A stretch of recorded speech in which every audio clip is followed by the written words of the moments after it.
एक बार गौतम बुद्ध अपने शिष्यों के साथ यात्रा कर रहे थे। यह यात्रा गंगा नदी के किनारे से होकर गुजर रही थी। जब बुद्ध ने देखा कि उनके शिष्य काफी व्याकुल और थके हुए दिख रहे हैं, वे एक पेड़ के नीचे रुके और बुद्ध ने सभी को बैठने का निर्देश दिया। बुद्ध ने धीरे से कहा, आज मैं तुमसे एक महत्वपूर्ण विषय पर चर्चा करना चाहता हूं। मनुष्य की बर्बादी के 4 मुख्य कारण होते हैं जो उसे अंधकार की ओर ले जाते हैं। शिष्य गंभीरता से उनकी बातों को सुनने लगे। एक शिष्य आनंद ने धीरे से पूछा, भगवान, वह 4 कारण क्या हैं? तो बुद्ध ने कहा कि मैं अवश्य तुम्हें उन 4 कारणों की वजह जरूर बताऊंगा, पर पहले तुम वादा करो कि तुम इन कारणों को ध्यानपूर्वक सुनोगे और जहां तक हो सके तुम सारी सृष्टि में इसे फैलाओगे भी। तो इस पर उनके शिष्य बुद्ध से कहते हैं, महात्मा, आप निश्चिंत होकर वह कारण बताइए, हम पूरे ध्यान से सुनेंगे और आपके इन विचारों और कारणों को जरूर सारी सृष्टि में विख्यात भी करेंगे। तब गौतम बुद्ध कहते हैं, तो ध्यान से सुनो। जो भी मनुष्य इन कारणों को ध्यानपूर्वक सुनता है वह जीवन में कभी भी नहीं हारता। तो पहला कारण है ये कहा लालच। बुद्ध ने कहा, मनुष्य की सबसे बड़ी बर्बादी का पहला कारण है लालच। लालच एक ऐसी आग है जो जितनी बढ़ती है उतना ही मनुष्य को नष्ट करती है। यह कभी तृप्त नहीं होती और अधिक से अधिक पाने की इच्छा में मनुष्य अपनी आत्मा को बेच देता है। उसे धन, संपत्ति, सत्ता की प्यास रहती है, लेकिन वह नहीं जानता कि ये चीजें उसे अंदर से खोखला कर रही हैं। बुद्ध के शब्दों में गहराई थी और शिष्यों के मन में एक हलचल सी मच गई। बुद्ध ने कहा कि मैं तुम्हें एक कथा के माध्यम से समझाता हूं, ध्यान से सुनना। बहुत समय पहले एक राजा था जो अत्यधिक धनवान था। उसकी धन दौलत, महल और सोने के खजाने असीम थे, लेकिन फिर भी वह असंतुष्ट रहता था। एक दिन एक साधु ने उसे उपदेश दिया कि उसे केवल तभी शांति मिलेगी जब वह अपने राज्य का सबसे अमीर व्यक्ति बन जाएगा। राजा ने लालच में आकर अपना सारा राज्य भी खो दिया। अंत में वह एक निर्धन व्यक्ति की तरह मरा, लेकिन उसकी आत्मा शांति प्राप्त न कर सकी। शिष्यों के चेहरे पर एक गंभीर भाव था। वे समझ रहे थे कि बुद्ध का संदेश कितना गहरा था। दरार दूसरा कारण है क्रोध। बुद्ध ने फिर कहा, मनुष्य की बर्बादी का दूसरा कारण है क्रोध।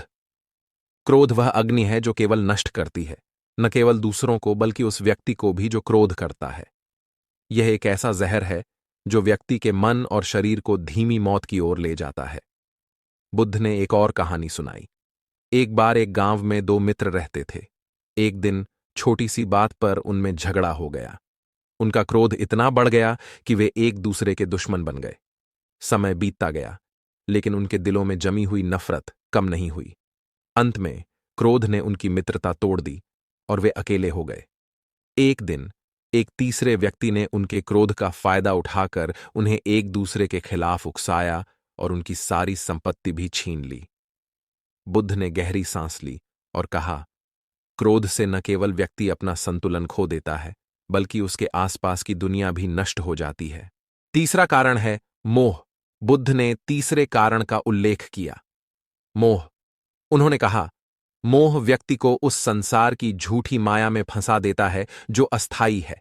यह माया इतनी मोहक होती है कि व्यक्ति सच्चाई और अपने कर्तव्यों से मुंह मोड़ लेता है। मोह इंसान को अपने मूल उद्देश्य से भटका देता है। बुद्ध ने अपने शिष्यों को फिर एक कहानी सुनाई। एक युवक था जिसे एक सुंदर स्त्री से अत्यधिक मोह था। वह अपने परिवार, अपने कर्तव्यों और यहां तक कि अपने आत्मसम्मान को भी भूलकर उसके पीछे भागता रहा, लेकिन वह स्त्री उसकी नहीं थी। मोह के अंधेपन में उसने अपने जीवन को तबाह कर लिया और अंत में वह अकेला और पछतावे में डूबा हुआ मर गया। शिष्यों ने देखा कि मोह केवल एक भाव नहीं है, बल्कि यह एक जाल है जो व्यक्ति को उसकी आत्मा से दूर कर देता है। चौथा कारण है अहंकार। बुद्ध ने अंतिम और चौथे कारण का उल्लेख किया, अहंकार। उन्होंने कहा, अहंकार वह चीज है जो व्यक्ति को उसकी असली पहचान से दूर कर देता है। वह उसे यह मानने पर मजबूर करता है कि वह दूसरों से श्रेष्ठ है, जबकि वास्तव में वह अपने ही भ्रम में जी रहा होता है। बुद्ध ने फिर से एक प्रेरणादायक कहानी सुनाई। एक समय की बात है, एक ज्ञानी व्यक्ति था जिसे अपनी विद्या पर बहुत गर्व था। वह सोचता था कि उसके जैसा विद्वान कोई नहीं है। एक दिन वह एक साधु के पास पहुंचा और अपने ज्ञान का प्रदर्शन करने लगा। साधु मुस्कुराए और उससे एक छोटी सी नदी पार करने को कहा, लेकिन जैसे ही वह व्यक्ति नदी में उतरा, उसका सारा ज्ञान उसे बचा न सका और वह बहाव में बह गया। साधु ने कहा, अहंकार का भार इतना होता है कि वह तुम्हें डूबा सकता है। गहरा संदेश। बुद्ध ने इन 4 कारणों को विस्तार से समझाया और कहा, मनुष्य की बर्बादी का मुख्य कारण ये 4 दोष हैं: लालच, क्रोध, मोह और अहंकार। जो व्यक्ति इनसे ऊपर उठ जाता है वही सच्चे सुख और शांति का अनुभव कर सकता है। शिष्य ध्यान से सुन रहे थे। बुद्ध के शब्दों में इतना गहरा अर्थ था कि हर शिष्य के भीतर कुछ न कुछ बदल रहा था। आनंद ने चुपचाप पूछा, भगवान, इन दोषों से कैसे बचा जा सकता है? बुद्ध ने मुस्कुराते हुए कहा, इनसे बचने का उपाय केवल सच्ची ज्ञान और आत्मसंयम मन में है। जब तुम अपने भीतर के अज्ञान को दूर करोगे, तब तुम इन दोषों से मुक्त हो जाओगे। ध्यान और साधना ही इसका उपाय है। अंत में शांति। बुद्ध की बातें सुनकर शिष्यों के मन में एक नई जागृति आई। उन्होंने ठान लिया कि वे इन 4 दोषों से बचने के लिए अपने जीवन को बदलेंगे। धीरे धीरे सूरज ढलने लगा और एक गहरी शांति वहां छा गई।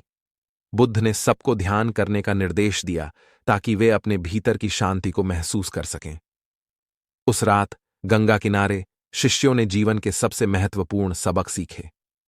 लालच, क्रोध, मोह और अहंकार से मुक्त होकर वे सच्चे सुख और शांति की ओर बढ़ने लगे। संदेश।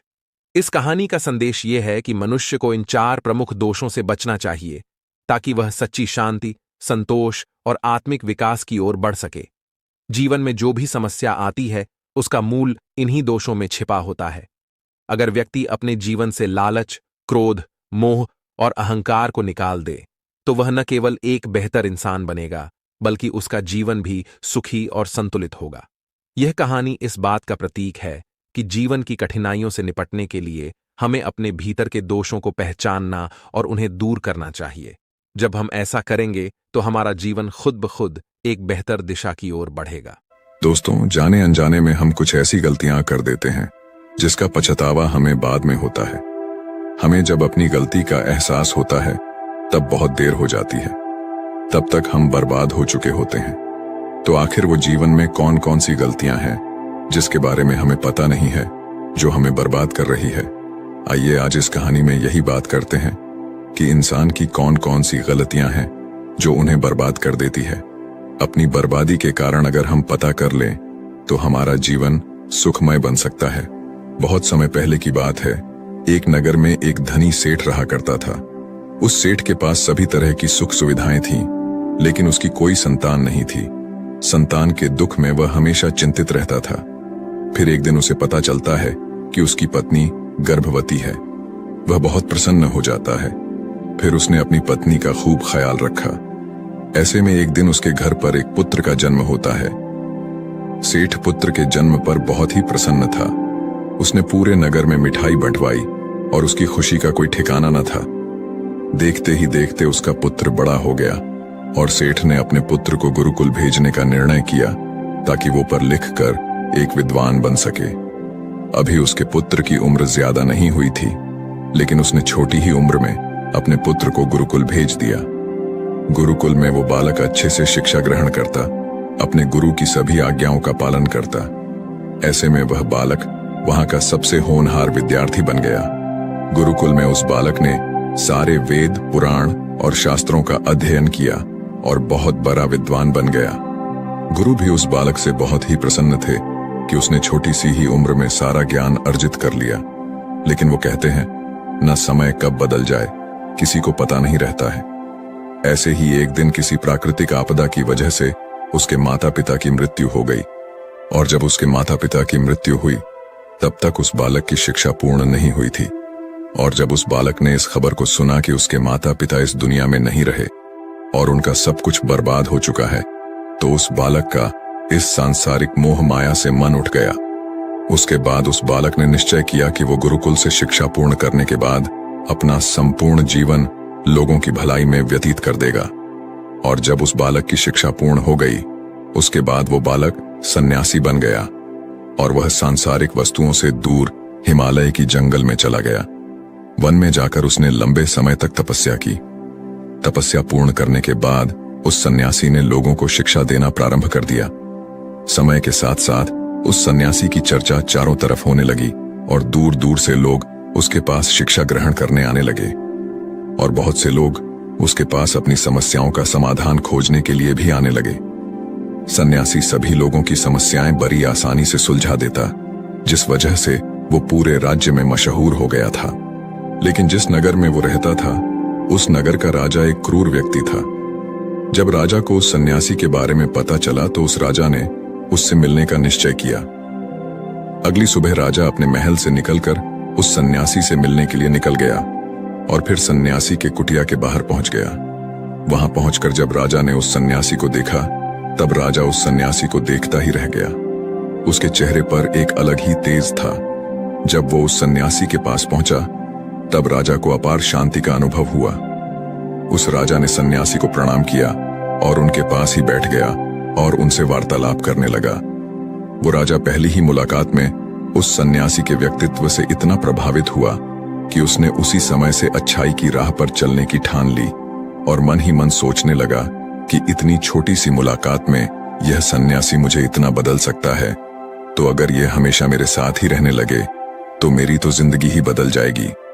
और यही सोचकर राजा सन्यासी से महल चलने का आग्रह करने लगा। राजा का आग्रह सुनकर सन्यासी मना नहीं कर पाया और वह राजमहल चलने को तैयार हो गए। फिर राजा सन्यासी को लेकर राजमहल की ओर चल दिया। राजमहल पहुंचने पर राजा ने सन्यासी का खूब आदर सत्कार किया और उसके बाद राजा ने सन्यासी को एक सही कमरे में भोजन करवाया। भोजन के बाद सन्यासी ने राजा को धन्यवाद कहा और राजा से जाने की अनुमति मांगी। यह सुनकर राजा ने कहा कि आप हमारे बगीचे में जब तक चाहे रह सकते हैं। आपको यहाँ पर किसी भी प्रकार की असुविधा नहीं होगी और आप यहाँ रहेंगे तो हमारे प्रजा को भी अच्छा लगेगा और हमें भी अच्छा लगेगा। यह सुनकर सन्यासी ने राजा का प्रस्ताव स्वीकार कर लिया। उसके बाद राजा ने सेवकों से कहा कि सन्यासी महाराज के लिए बगीचे में रहने का, खाने का, वस्त्र इत्यादि का प्रबंध किया जाए। राजा की आज्ञा के अनुसार सेवकों ने एक सुंदर कुटिया का निर्माण कर दिया। उसके बाद वह सन्यासी उसी कुटिया में रहने लगे। सन्यासी को उस कुटिया में रहते रहते कई साल बीत गए और इस दौरान राजा ने उनकी खूब सेवा की। एक बार एक आवश्यक काम की वजह से राजा और रानी को किसी दूसरे राज्य में जाना पड़ा, इसलिए उन्होंने एक सेवादार को सन्यासी की सेवा में नियुक्त कर दिया। पर वो सेवादार राजा के जाने के बाद बीमार पड़ गया और अपने घर चला गया और कभी लौटकर वापस नहीं आया। ऐसे में राजा जब वापस आया तो सन्यासी क्रोध के मारे उस राजा को बहुत कुछ सुनाया और राजा से कहा कि हे राजन, जो जिम्मेदारी तुम पूरा नहीं कर सकते तो उसे उठाते ही क्यों हो। तब राजा ने सन्यासी से क्षमा मांगते हुए कहा, हे गुरुदेव, यदि मुझसे कोई भूल हो गई हो तो उसके लिए मैं आपसे क्षमा मांगता हूं। मुझे क्षमा कर दीजिए और आप अपना क्रोध शांत कीजिए और कृपा करके बताइए कि आपको क्या कष्ट हुआ है। यह सुनकर उस सन्यासी ने कहा कि तुम्हारे जाने के बाद मुझे यहाँ पर किसी ने भोजन नहीं दिया और मैं बहुत दिनों तक भूखा ही रहा। मुझे यहाँ पर आकर किसी ने पूछा तक नहीं कि मैं किस हाल में हूं। यह सुनकर राजा ने सन्यासी से फिर से क्षमा मांगे और कहा, हे गुरुदेव, आज के बाद ऐसी कोई गलती नहीं होगी। और इसके बाद मामला शांत हो गया। जब राजा और सन्यासी के बीच वार्तालाप हो रही थी, तब रानी भी ये सारी बातें चुपके से सुन रही थी और सब कुछ देख रही थी। उसके बाद राजा ने उस सन्यासी को कोई भी शिकायत का मौका नहीं दिया और उसकी खूब सेवा की। परंतु कुछ दिनों बाद राजा को फिर किसी आवश्यक कार्य से अपने राज्य से बाहर जाना पड़ा। लेकिन इस बार राजा ने राज्य से बाहर जाने से पहले अपने रानी को कहा कि जब तक मैं नहीं आऊं तब तक आप स्वयं सन्यासी की देखभाल करोगी। यह सुनकर रानी ने कहा कि जी महाराज, आप निश्चिंत होकर जाइए, मैं सन्यासी महाराज की अच्छे से सेवा करूंगी। उसके बाद रानी हर रोज भोजन बनाकर सन्यासी को भेज देती थी। लेकिन एक दिन रानी नहाने के लिए चली गई और सन्यासी को भोजन देना भूल गई। सन्यासी ने काफी देर तक भोजन का इंतजार किया, लेकिन जब भोजन नहीं आया तो सन्यासी सोच में पड़ गया कि आज खाना क्यों नहीं आया। उसके बाद सन्यासी ने सोचा कि वो खुद महल में जाकर देखेगा कि आखिर अब तक खाना क्यों नहीं आया, और फिर वह महल पहुंच गया। जब वो महल के अंदर दाखिल हुआ वहां उसकी नजर रानी पर पड़ी। रानी के लंबे लंबे घने काले बाल जो कि उसके कमर पर लहरा रही थीं। उसकी कजरारी आंखें जो देखने मात्र से किसी को भी घायल कर दे। उसकी हिरनी जैसी चाल। रानी के इतने सुंदर रूप को देखकर सन्यासी चकित हो गया और रानी की सुंदरता सन्यासी के मन में घर कर गई और वह वहां से बिना कुछ कहे ही अपनी कुटिया में लौट आया। सन्यासी रानी के रूप की सुंदरता को भुला ना सका और वह खाना पीना छोड़कर अपनी कुटिया में पड़ा रहा। सन्यासी अपने विचारों के चलते कई दिनों तक कुछ नहीं खाया, जिस वजह से वो बहुत कमजोर हो गया। फिर कुछ समय बाद राजा वापस लौटे और जब उन्हें सन्यासी की हालत का पता चला तो वह सीधे सन्यासी से मिलने उनके कुटिया के पास पहुंच गए और बोले कि हे गुरुदेव, क्या बात है, आपको क्या हो गया है और आप इतने कमजोर कैसे हो गए? आखिर आपको किस बात की चिंता है? किस गहरी सोच में डूबे हुए हो? क्या मुझसे कोई भूल हो गई है? तब सन्यासी ने कहा कि नहीं राजन, आपसे कोई भूल नहीं हुई है। यह सुनकर राजा ने कहा, तो फिर आखिर क्या बात है? आप मुझे बताइए, मैं आपकी परेशानी जरूर हल करूंगा। यह सुनकर सन्यासी ने राजा से कहा कि हे राजन, मैं आपके रानी की अद्भुत सुंदरता को देखकर उनके विचारों में खो गया हूं और अब मैं रानी के बिना जिंदा भी नहीं रह सकता। यह बातें सुनकर राजा हैरान रह गया और कुछ देर सोचने के बाद राजा ने उस सन्यासी से कहा, मैं आपको रानी दे दूंगा। यह बात सुनते ही सन्यासी बहुत प्रसन्न हो गया। फिर राजा सन्यासी को लेकर महल चले गए और जब राजा सन्यासी को लेकर महल पहुंचे, उस दिन रानी ने सबसे सुंदर वस्त्र पहनी हुई थी। फिर राजा रानी के पास पहुंचे और रानी से कहा कि आपको इस सन्यासी की मदद करनी चाहिए। यह बहुत कमजोर पड़ गए हैं और मैं नहीं चाहता कि किसी ज्ञानी पुरुष की हत्या का कलंक मेरे सर पर लगे। उसके बाद राजा ने रानी से पूछा कि क्या आप इस कलंक को अपने सिर लेना चाहेंगे? राजा की यह बात सुनकर रानी ने राजा से पूछा कि आखिर इस सन्यासी के दुख का कारण क्या है? तब राजा ने रानी से कहा कि सन्यासी आपकी अद्भुत सुंदरता के दीवाने हो गए हैं। राजा की यह बात सुनकर रानी ने कहा, राजन आप चिंता न करें, अब आप सब कुछ मेरे ऊपर छोड़ दीजिए। मुझे पता है कि मुझे अब क्या करना है। उससे आपके ऊपर न तो सन्यासी के हत्या का पाप लगेगा और न ही उससे मेरी पवित्रता का नाश होगा।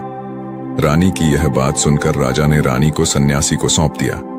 उसके बाद सन्यासी रानी को लेकर कुटिया में पहुंचे। कुटिया के अंदर दाखिल होकर रानी ने सन्यासी से कहा कि हमें रहने के लिए घर चाहिए, हम इस झोपड़ी में नहीं रह सकते। ये सुनकर सन्यासी राजा के पास गया और राजा से जाकर बोला कि हे राजन, हमें रहने के लिए एक घर चाहिए। सन्यासी की बात सुनकर राजा ने उनके लिए घर का प्रबंध कर दिया। फिर सन्यासी रानी को लेकर घर पहुंचा। जब रानी सन्यासी के साथ उस घर पर पहुंची तब रानी ने कहा कि यह घर तो बहुत गंदा है और इसकी हालत बहुत खराब है, मैं इस घर में नहीं रह सकती। यह सुनकर फिर से वो सन्यासी राजा के पास गया और राजा के पास जाकर बोला, हे राजन, आपने जो हमें घर दिया है उस घर की हालत बहुत खराब है। सन्यासी की बात सुनकर राजा ने घर की हालत ठीक करवा दी। उसके बाद फिर रानी घर के अंदर गई और नहा धोकर बिस्तर पर आ गई। फिर सन्यासी भी बिस्तर पर आ गया। फिर उसके बाद रानी ने सन्यासी से कहा कि आपको पता है आप कौन हैं और अब आप क्या बन गए हैं? आप एक महान सन्यासी थे जिसके लिए राजा स्वयं सारी सुविधाएं उपलब्ध कराते थे।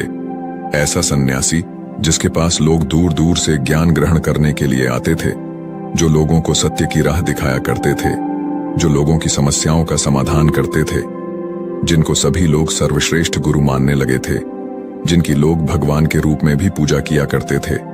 और आज आप अपने वासना के कारण मेरे गुलाम बन गए हैं। रानी की ये सारी बातें सुनकर उस सन्यासी को बड़ा झटका लगा और उसे महसूस हुआ कि वो तो एक सन्यासी है और वो ये सब क्या कर रहा है। वो तो इन सारी सुख सुविधाओं को छोड़कर शांति की तलाश में वन में चला गया था। जब सन्यासी को सुध-बुध आई तो वो जोर जोर से रोने लगा और चिल्लाने लगा और रानी से कहने लगा, मुझे क्षमा कीजिए महारानी, मैं ये क्या करने जा रहा था। मैं अभी इसी वक्त आपको राजा के पास सौंप कर आता हूं। सन्यासी की ये बात सुनकर रानी ने सन्यासी से प्रश्न किया कि हे गुरुदेव, मेरे मन में भी एक प्रश्न उठ रहा है, कृपया मेरे प्रश्न का उत्तर दीजिए। रानी की यह बात सुनकर सन्यासी ने कहा, पूछो, तुम्हारा क्या प्रश्न है? फिर रानी ने कहा, जब आपको उस दिन भोजन नहीं मिला तो आप बहुत क्रोधित हो गए थे। तब मैंने आपका ये रूप पहली बार देखा था और तभी से मैं आपके व्यवहार में परिवर्तन महसूस कर रही हूं। ऐसा क्यों हुआ? गुरुदेव, आखिर आपको इतना क्रोध क्यों आया? आपने तो शांति की प्राप्ति कर ली थी।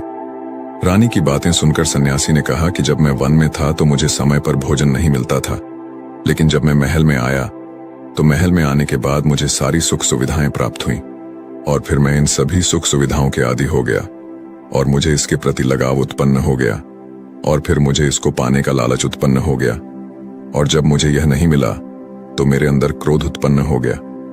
फिर सन्यासी ने कहा, महारानी, अगर इच्छा पूरी ना हो तो क्रोध उत्पन्न होता है और अगर इच्छा पूरी हो जाए तो लालच बढ़ जाता है।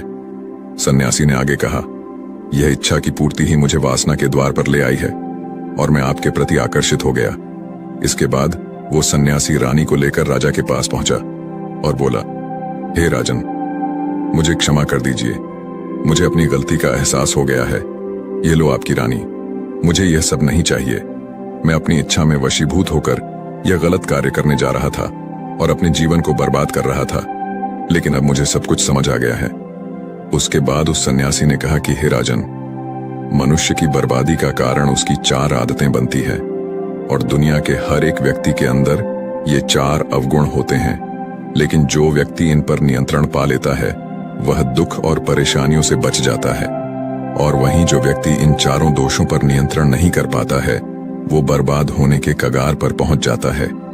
यह सुनकर राजा ने कहा, हे गुरुदेव, आप मुझे वह 4 आदतें बताइए जिससे मनुष्य की बर्बादी हो जाती है।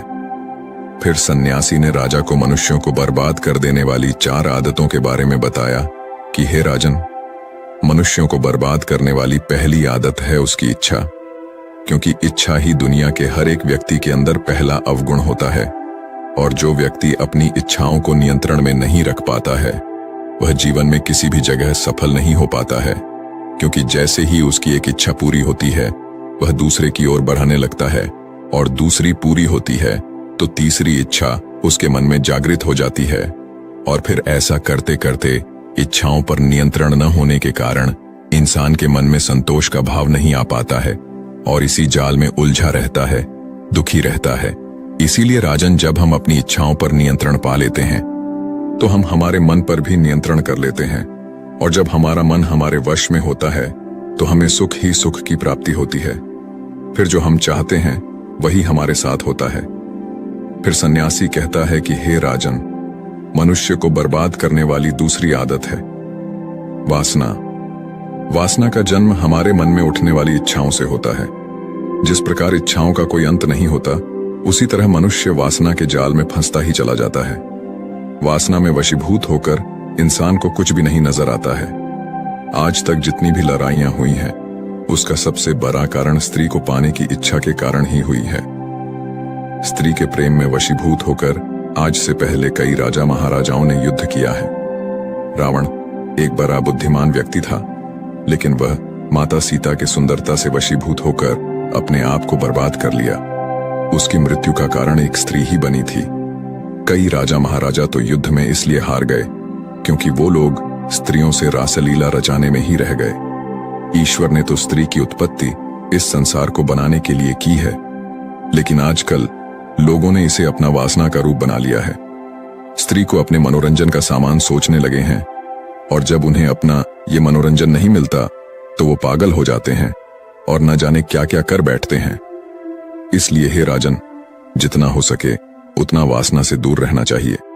फिर सन्यासी कहते हैं कि हे राजन, मनुष्य को बर्बाद करने वाली तीसरी आदत है क्रोध, क्योंकि जब मनुष्य की वासना की पूर्ति नहीं होती है तो उसके अंदर क्रोध उत्पन्न हो जाता है और जब व्यक्ति को क्रोध आता है तो उस पर उसका नियंत्रण नहीं होता है और फिर वह क्रोध में आकर कई गलत निर्णय ले लेता है।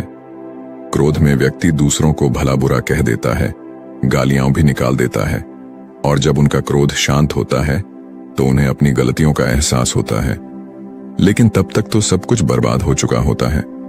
क्रोध के कारण मनुष्य के कई बने बनाए काम बिगड़ जाते हैं। जब मनुष्य के अंदर क्रोध उत्पन्न होता है तो वह अंदर से बहुत कमजोर हो जाता है और एक कमजोर मनुष्य जीवन में कुछ नहीं कर सकता है, उसे कभी भी सफलता नहीं मिलती है। फिर सन्यासी कहता है, हे राजन, मनुष्य को बर्बाद करने वाली चौथी आदत है लालच। हे राजन, लालच का फल सदैव ही बुरा होता है। लालच में पड़कर हम बहुत लोगों का बुरा कर देते हैं। हर मनुष्य के जीवन में ऐसे अवसर अवश्य आते हैं जब वो लालच कर बैठता है और अधिक पाने की लालसा में वो कुछ ऐसा कर जाता है जिससे जो उसके पास था वो भी वह खो देता है, क्योंकि जैसे ही व्यक्ति की एक इच्छा पूरी होती है उसका लालच भी बढ़ जाता है और उसके मन में और कई सारे आकांक्षाएं जन्म लेने लगती हैं। जो व्यक्ति अपने जीवन में लालच करता है वो कामयाबी से भी धीरे धीरे दूर हो जाता है। अगर हम समय रहते ही अपने लालच को त्याग दें और उसके फेरे में न पड़े तो हम एक सफल व्यक्ति अवश्य बन सकते हैं। फिर अंत में सन्यासी कहता है कि हे राजन, अगर मनुष्य इन 4 आदतों को छोड़ देता है तो उसे जीवन में सफल होने से कोई नहीं रोक सकता है। मैं तो एक सन्यासी होकर इन आदतों में पड़ गया और खुद को बर्बाद करने लगा। तो सोचिए एक साधारण मनुष्य के साथ क्या हो सकता है। इसलिए हे राजन, इन 4 आदतों से मनुष्य को हमेशा दूर रहना चाहिए। एक बार की बात है, एक लड़का अत्यंत जिज्ञासु था। जहां भी उसे कोई नई चीज सीखने को मिलती वह उसे सीखने के लिए तत्पर हो जाता।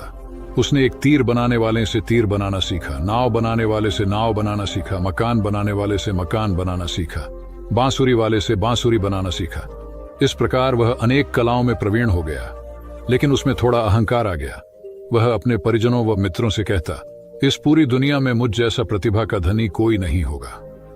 एक शहर में गौतम बुद्ध का आगमन हुआ। उन्होंने जब उस लड़के की कला और अहंकार दोनों के विषय में सुना तो मन में सोचा कि इस लड़के को एक ऐसी कला सिखानी चाहिए जो अब तक की सीखी कलाओं से बड़ी हो। वे भिक्षा का पात्र लेकर उसके पास गए। लड़के ने पूछा, आप कौन हैं? बुद्ध बोले, मैं अपने शरीर को नियंत्रण में रखने वाला एक आदमी हूं। लड़के ने उन्हें अपनी बात स्पष्ट करने के लिए कहा।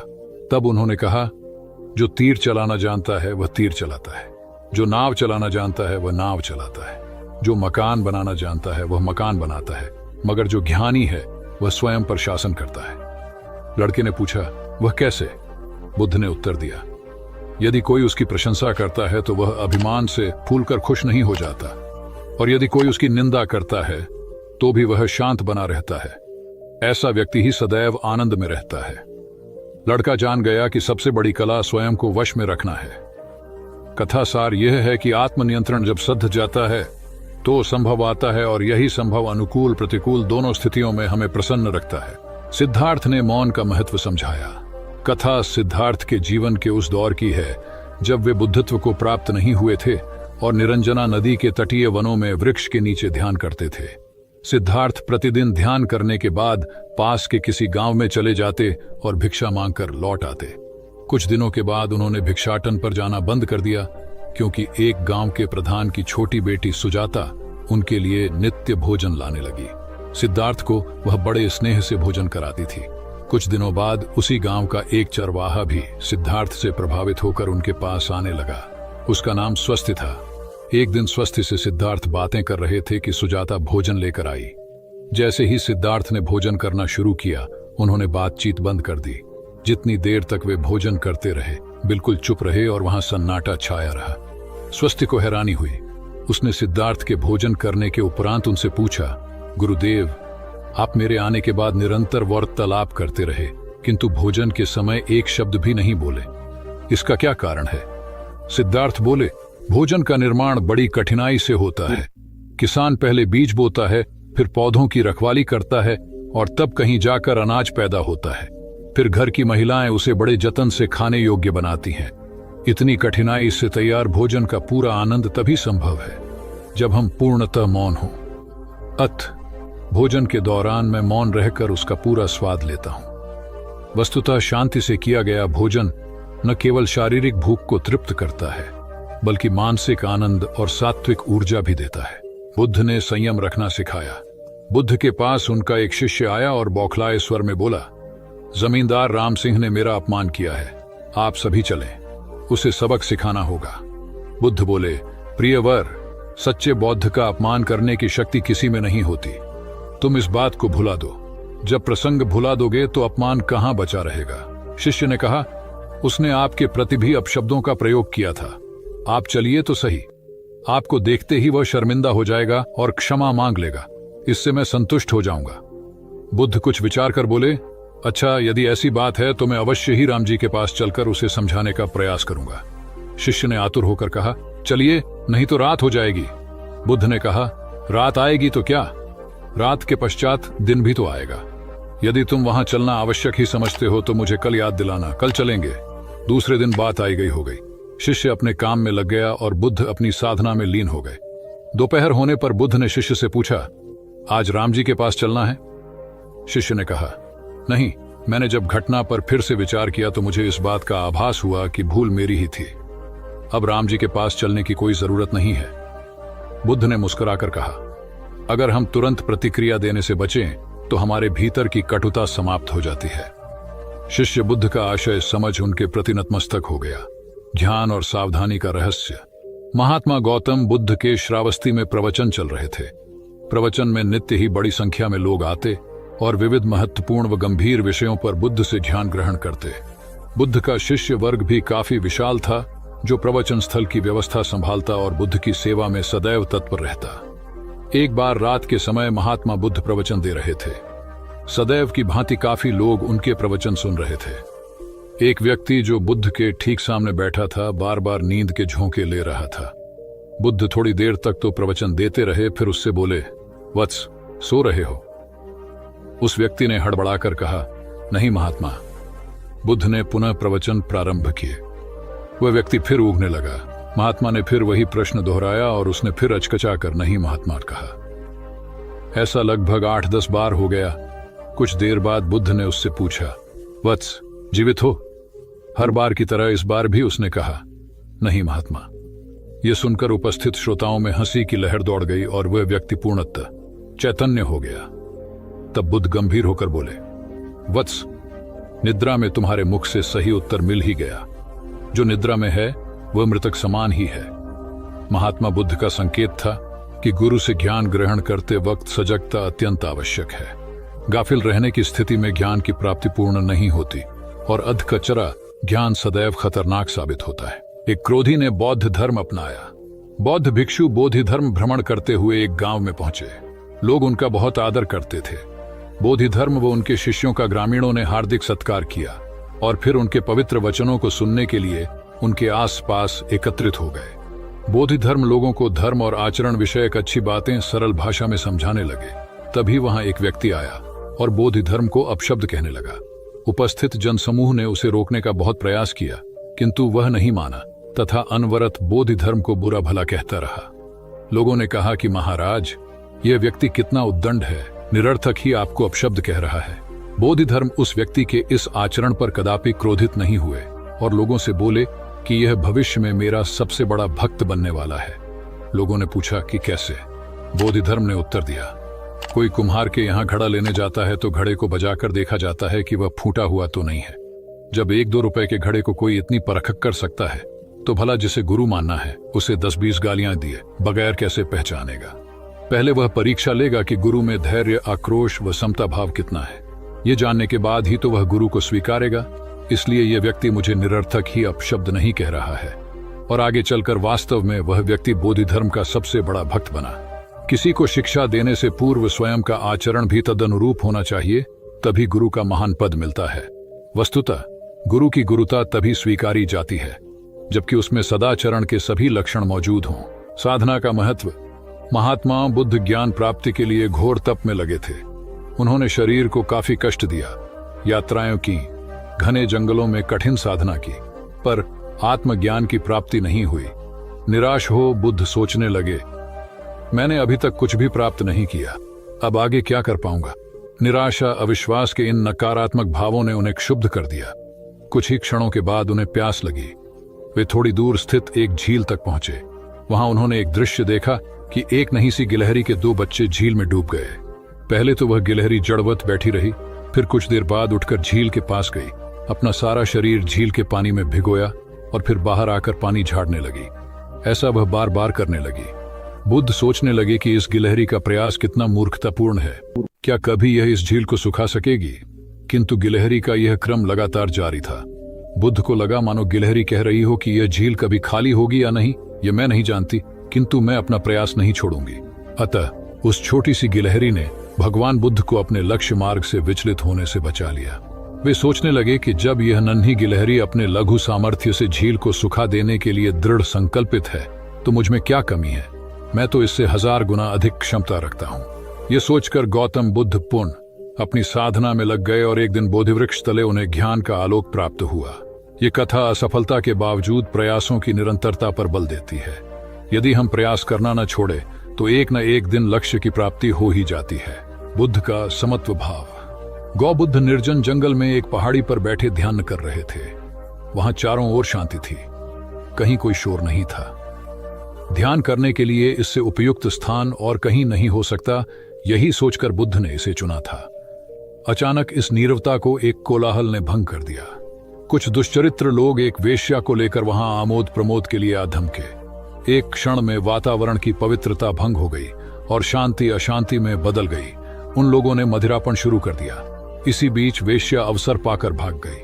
उन दुष्टों ने उसे वस्त्रविहीन कर दिया था। जब मदिरा का नशा थोड़ा उतरा तो वे लोग उसे खोजने निकले। थोड़ी दूर जाने पर उन्हें ध्यानस्थ बुद्ध दिखाई दिए। उन्होंने बुद्ध का ध्यान भंग कर पूछा, क्या तुमने यहां से किसी को जाते देखा? बुद्ध के नहीं कहने पर उन्होंने फिर पूछा, क्या तुमने एक सुंदर स्त्री को यहां से जाते देखा? बुद्ध द्वारा इनकार करने पर उन्होंने निर्लज्जता से पूछा, क्या यहां से एक निर्वस्त्र स्त्री को भाग कर जाते देखा? बुद्ध ने शांत भाव से उत्तर दिया, यहां से कोई गया जरूर था, किंतु वह स्त्री थी या पुरुष, मेरे लिए यह पहचान करना असंभव है। जब तुम्हारा मन भी वासना विहीन हो जाएगा तो वह भी स्त्री पुरुष या वस्त्रधारी निर्वस्त्रधारी का भेद करना भूल जाएगा। सभी दुष्ट अपनी भूल जान लज्जित होकर वहां से चले गए। सार यह है कि साधुता विकार रहित और निरपेक्ष दृष्टि से देखती है। वहां प्राणी मात्र में किसी प्रकार के भेद के लिए कोई स्थान नहीं होता। आत्मा साक्षात्कार आवश्यक है। जीवन में एक अज्ञात भय ऐसा है जो ज्ञात भी है परंतु है सबसे बड़ा, और वह है मृत्यु का भय। उम्र, मौत और जिंदगी, इन तीनों के मामले में संसारी और साधु का फर्क देखें तो भय मुक्त हुआ जा सकता है। संत कितना जिए यह महत्वपूर्ण नहीं होता, कैसे जिए यह उपयोगी होता है। देह त्यागने के पूर्व बुद्ध ने जो अंतिम वाक्य कहे थे उसे समझा जाना चाहिए।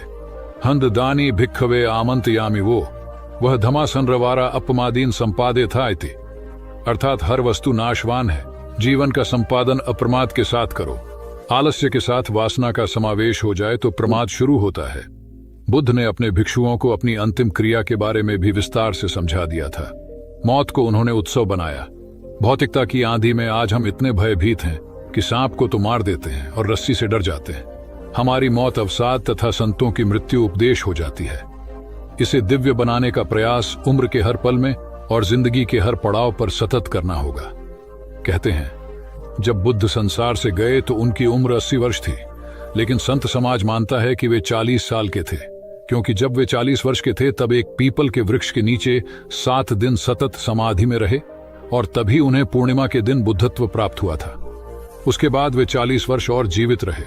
अध्यात्म कहता है उम्र तो उसी को मानेंगे जिन क्षणों में आप स्वयं को जान गए। इसलिए याद रखें, कितना जिए यह संसार का समीकरण है, कैसा जिए यह अध्यात्म का गणित है। कौन कौन मोक्ष चाहते हैं? प्रवचन को समाप्ति के बाद भगवान गौतम बुद्ध के पास कई लोग आते थे और अपनी जिज्ञासाओं का समाधान प्राप्त करते थे। एक दिन एक ग्रामीण गौतम बुद्ध के पास आया और बोला, भगवान, आप कई वर्षों से शांति, सत्य और मोक्ष की बात लोगों को समझा रहे हैं, किंतु अब तक कितने लोगों को मोक्ष मिला है? बुद्ध ने कहा, तुम कल आना, तब मैं तुम्हारी बात का उत्तर दूंगा। किंतु आने से पहले एक काम करना, पूरे गांव का चक्कर लगाते हुए सभी लोगों से पूछ कर आना कि कौन कौन शांति चाहते हैं और कौन कौन सत्य एवं मोक्ष। अगले दिन उस ग्रामीण ने घंटों गांव का चक्कर लगाया, किंतु उसे एक भी व्यक्ति ऐसा नहीं मिला जो शांति, सत्य और मोक्ष चाहता हो। कोई धन चाहता था तो कोई यश, किसी को संतान चाहिए थी तो किसी को दीर्घायु। ग्रामीण बुद्ध के पास आकर बोला, ये विचित्र गांव है भगवान, कोई कुछ चाहता तो कोई कुछ, लेकिन शांति, सत्य और मोक्ष चाहने वाला कोई नहीं है। तब बुद्ध ने उत्तर दिया, इसमें विचित्र कुछ नहीं है। हम में से प्राय सभी सुख चाहते हैं, शांति नहीं। सुख प्राप्ति के लिए वे शांति के विपरीत मार्ग पर चलते हैं, इसलिए वे सुख और शांति का मार्ग नहीं पा सकते। सार ये है कि व्यक्ति सुख की खोज भौतिकता में करता है, जो निरंतर लिप्सा को बढ़ाती है और लिप्सा कभी शांति नहीं आने देती। शांति का मार्ग संतोष और सीमित चाह में निहित होता है तथा शांति ही सही मायनों में सुख का वाहक है, क्योंकि सुख शरीर से बढ़कर आत्मा का विषय है। मैं आत्म विजय का प्रतीक हूँ। एक बौद्ध ब्रह्मचारी ने कई देशों में घूमकर विभिन्न कलाएं सीखी। एक देश में उसने एक व्यक्ति से बाण बनाने की कला सीखी। कुछ दिनों के बाद वह अन्य देश में गया। वहां उसने नौ निर्माण कलाएं सीखी, क्योंकि वहां बहुतायत में जहाज बनाए जाते थे। फिर वह किसी तीसरे देश में गया तो कई ऐसे व्यक्तियों के संपर्क में आया जो गृह निर्माण करते थे। यहां उसने गृह निर्माण कला सीखी। इस प्रकार वह 16 देशों में गया और कई कलाओं का झांता होकर लौटा। जब वह अपने देश पहुंचा तो अहंकार ग्रस्त हो लोगों से पूछता, इस संपूर्ण पृथ्वी पर मुझ जैसा कोई चतुर व्यक्ति है? भगवान बुद्ध ने उस युवा ब्रह्मचारी से घमंड की ऐसी अति देखकर उसे एक उच्चतर कला सिखानी चाहिए। वे एक वृद्ध भिखारी का वेश बनाकर हाथ में भिक्षा पत्र लिए उसके सामने गए। ब्रह्मचारी ने बड़े अभिमान से पूछा, कौन हो तुम? बुद्ध बोले, मैं आत्मविजय का पथिक हूं। ब्रह्मचारी ने उसके कथन का अर्थ जानना चाहा तो वे बोले, ये शुकर बाण बना लेता है, नौ चालक जहाज पर नियंत्रण रख लेता है, गृह निर्माता घर भी बना लेता है, किंतु वह तो महाविद्वान नहीं होगा जो अपने शरीर और मन पर विजय पा सके। संसार की प्रशंसा व अपशब्द दोनों ही दशाओं में जिसका मन स्थिर रहे वही साधक शांति व निर्वाण को प्राप्त करता है। गौतम बुद्ध की इन बातों को सुनकर ब्रह्मचारी को अपनी भूल का एहसास हुआ। वस्तुतः अहंकार का त्याग ही ईश उपलब्धि का द्वार है, इसलिए ईश्वर की प्राप्ति के इच्छुक भक्त को अहंकार से सर्वथा मुक्त रहना चाहिए। महात्मा बुद्ध ज्ञान प्राप्ति के लिए घोर तप में लगे थे। उन्होंने शरीर को काफी कष्ट दिया, यात्राएं की, घने जंगलों में कठिन साधना की, पर आत्मज्ञान की प्राप्ति नहीं हुई। निराश हो बुद्ध सोचने लगे, मैंने अभी तक कुछ भी प्राप्त नहीं किया, अब आगे क्या कर पाऊंगा? निराशा, अविश्वास के इन नकारात्मक भावों ने उन्हें क्षुब्ध कर दिया। कुछ ही क्षणों के बाद उन्हें प्यास लगी। वे थोड़ी दूर स्थित एक झील तक पहुंचे। वहां उन्होंने एक दृश्य देखा कि एक नन्ही सी गिलहरी के 2 बच्चे झील में डूब गए। पहले तो वह गिलहरी जड़वत बैठी रही, फिर कुछ देर बाद उठकर झील के पास गई, अपना सारा शरीर झील के पानी में भिगोया और फिर बाहर आकर पानी झाड़ने लगी। ऐसा वह बार बार करने लगी। बुद्ध सोचने लगे कि इस गिलहरी का प्रयास कितना मूर्खतापूर्ण है। क्या कभी यह इस झील को सुखा सकेगी? किंतु गिलहरी का यह क्रम लगातार जारी था। बुद्ध को लगा मानो गिलहरी कह रही हो कि यह झील कभी खाली होगी या नहीं, यह मैं नहीं जानती, किंतु मैं अपना प्रयास नहीं छोड़ूंगी। अतः उस छोटी सी गिलहरी ने भगवान बुद्ध को अपने लक्ष्य मार्ग से विचलित होने से बचा लिया। वे सोचने लगे कि जब यह नन्ही गिलहरी अपने लघु सामर्थ्य से झील को सुखा देने के लिए दृढ़ संकल्पित है तो मुझ में क्या कमी है? मैं तो इससे 1000 गुना अधिक क्षमता रखता हूं। यह सोचकर गौतम बुद्ध पुनः अपनी साधना में लग गए और एक दिन बोधिवृक्ष तले उन्हें ज्ञान का आलोक प्राप्त हुआ। यह कथा असफलता के बावजूद प्रयासों की निरंतरता पर बल देती है। यदि हम प्रयास करना न छोड़े तो एक न एक दिन लक्ष्य की प्राप्ति हो ही जाती है। बुद्ध अपने साधना काल में एक निर्जन स्थान पर ध्यान मग्न बैठे थे। इसी स्थान पर एक यक्ष का वास था। ये बात बुद्ध को झांत नहीं थी। वे तो वहां पहुंचे और शांत वातावरण देखकर ध्यान मग्न हो गए। उस समय यक्ष वहां पर नहीं था। रात होने पर जब वह आया तो उस स्थान पर एक अनजान व्यक्ति को देखकर आग बबूला हो गया। बड़े जोर से वह दहाड़ा, किंतु बुद्ध का ध्यान भंग नहीं हुआ। यक्ष ने उन्हें हाथी का रूप धारण कर डराना चाहा, किंतु बुद्ध यथावत ध्यान मग्न बैठे रहे। उसने बुद्ध को डराने के लिए क्रमशः शेर, चीता, बाघ आदि का रूप धारण किया, किंतु बुद्ध अविचलित ही बने रहे। अंत में उसने भयंकर विषधर का रूप धारण कर उनके पैर के अंगूठे को ढंस लिया, किंतु बुद्ध पर उसके विष का भी कोई असर नहीं हुआ। वे अब भी अप्रभावित रहे। विषधर उनके शरीर पर चढ़ गया और उनके गले से लिपटकर उन्हें जोरों से काट लिया, लेकिन इतने प्रयासों के बावजूद भी बुद्ध की साधना को भंग नहीं कर पाया। थक हार कर नीचे उतर आया और उनसे कुछ कदमों की दूरी पर लेटकर अपनी थकान उतारने लगा। ध्यान पूर्ण होने पर बुद्ध ने उसकी तरफ देखा और उसे बहुत स्नेह से दुलारा। उनका निश्चल प्रेम देखकर सर्प का विष अमृत बन गया और यक्ष ने श्रद्धापूर्वक बुद्ध को नमन किया। कहानी का सार यह है कि मन की कलुषता पर एकाग्रता, स्नेह और संभव से ही विजय प्राप्त की जा सकती है। बौद्ध भिक्षु बोधि धर्म भ्रमण करते हुए एक गांव में पहुंचे। लोग उनका बहुत आदर करते थे।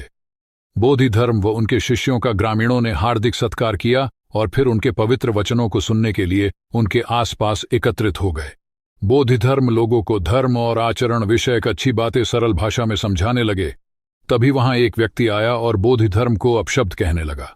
उपस्थित जनसमूह ने उसे रोकने का बहुत प्रयास किया, किंतु वह नहीं माना तथा अनवरत बोधि धर्म को बुरा भला कहता रहा।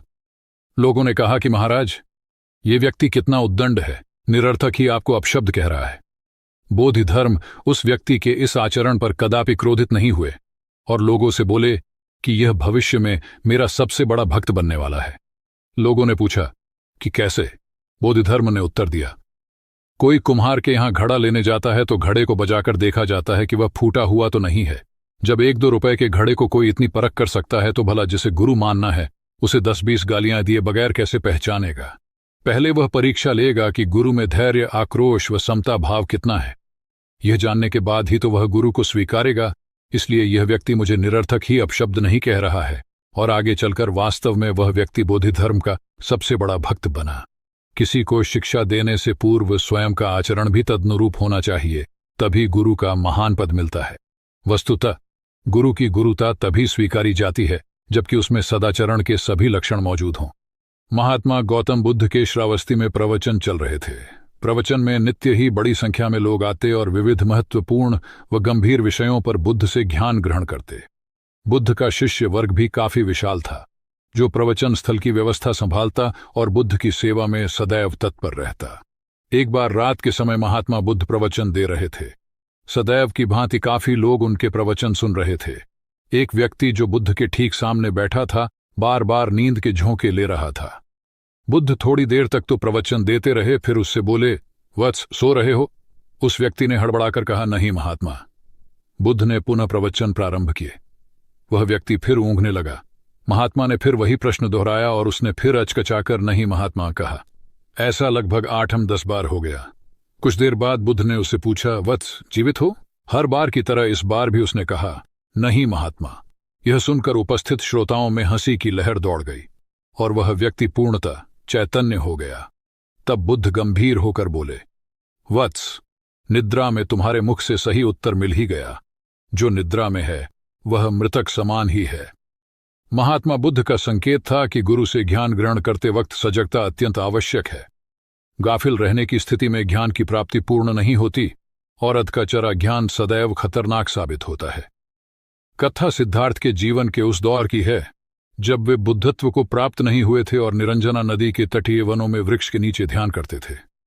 सिद्धार्थ प्रतिदिन ध्यान करने के बाद पास के किसी गांव में चले जाते और भिक्षा मांगकर लौट आते। कुछ दिनों के बाद उन्होंने भिक्षाटन पर जाना बंद कर दिया, क्योंकि एक गांव के प्रधान की छोटी बेटी सुजाता उनके लिए नित्य भोजन लाने लगी। सिद्धार्थ को वह बड़े स्नेह से भोजन कराती थी। कुछ दिनों बाद उसी गांव का एक चरवाहा भी सिद्धार्थ से प्रभावित होकर उनके पास आने लगा। उसका नाम स्वस्थि था। एक दिन स्वस्थि से सिद्धार्थ बातें कर रहे थे कि सुजाता भोजन लेकर आई। जैसे ही सिद्धार्थ ने भोजन करना शुरू किया, उन्होंने बातचीत बंद कर दी। जितनी देर तक वे भोजन करते रहे, बिल्कुल चुप रहे और वहां सन्नाटा छाया रहा। स्वस्थि को हैरानी हुई। उसने सिद्धार्थ के भोजन करने के उपरांत उनसे पूछा, गुरुदेव, आप मेरे आने के बाद निरंतर वार्तालाप करते रहे, किंतु भोजन के समय एक शब्द भी नहीं बोले। इसका क्या कारण है? सिद्धार्थ बोले, भोजन का निर्माण बड़ी कठिनाई से होता है। किसान पहले बीज बोता है, फिर पौधों की रखवाली करता है और तब कहीं जाकर अनाज पैदा होता है। फिर घर की महिलाएं उसे बड़े जतन से खाने योग्य बनाती हैं। इतनी कठिनाई से तैयार भोजन का पूरा आनंद तभी संभव है जब हम पूर्णतः मौन हों। भोजन के दौरान मैं मौन रहकर उसका पूरा स्वाद लेता हूं। वस्तुतः शांति से किया गया भोजन न केवल शारीरिक भूख को तृप्त करता है, बल्कि मानसिक आनंद और सात्विक ऊर्जा भी देता है। सम्राट अशोक संपूर्ण भारत को अपने राज्य में मिलाना चाहते थे, पर कलिंग के युद्ध में हुए रक्तपात को देखकर उन्हें अत्यधिक दुख पहुंचा। उनकी महत्वाकांक्षा ने जो तबाही मचाई थी, उसे देखकर उन्हें खुद पर ग्लानि हुई। उन्होंने देखा कि लोग दर्द से कराह रहे थे। यह सब विनाश केवल उनकी महत्वाकांक्षा से हुआ था। यह सब देखकर अशोक के मन में विनाश का पथ छोड़कर नेकी के रास्ते पर चलने का विचार जगा। अशोक की राजधानी पाटलिपुत्र थी। पाटलिपुत्र अब पटना के रूप में जाना जाता है। पटना से गया भी अधिक दूर नहीं है, जहां बोधि वृक्ष के नीचे महात्मा बुद्ध को ज्ञान प्राप्त हुआ था। बुद्ध के अष्टप्रद मार्ग, शांति व दया के संदेश ने अशोक के दिलो दिमाग में इतनी उथल पुथल पैदा कर दिया कि उन्होंने उस मार्ग को अपनाने का फैसला किया। इस पथ पर चलने से उन्होंने इतिहास में अपनी अमिट छाप छोड़ी। अशोक ने अपने पुत्र को सिलोन, अब श्रीलंका, और अन्य कई लोगों को सुदूर क्षेत्रों में दूत बनाकर भेजा। एक निर्दयी महत्वाकांक्षा एक ऐसे पवित्र उद्देश्य में बदल चुकी थी जिसमें कुछ अच्छा कर गुजरने की, करुणा और प्रेम के संदेश को चारों ओर फैलाने की इच्छा थी। करुणा केवल दया भावना मात्र नहीं है, ये आपके अंदर दूसरों की मदद करने की तीव्र इच्छा पैदा करती है। इसी भावना ने बुद्ध को भगवान और अशोक को महान बनाया।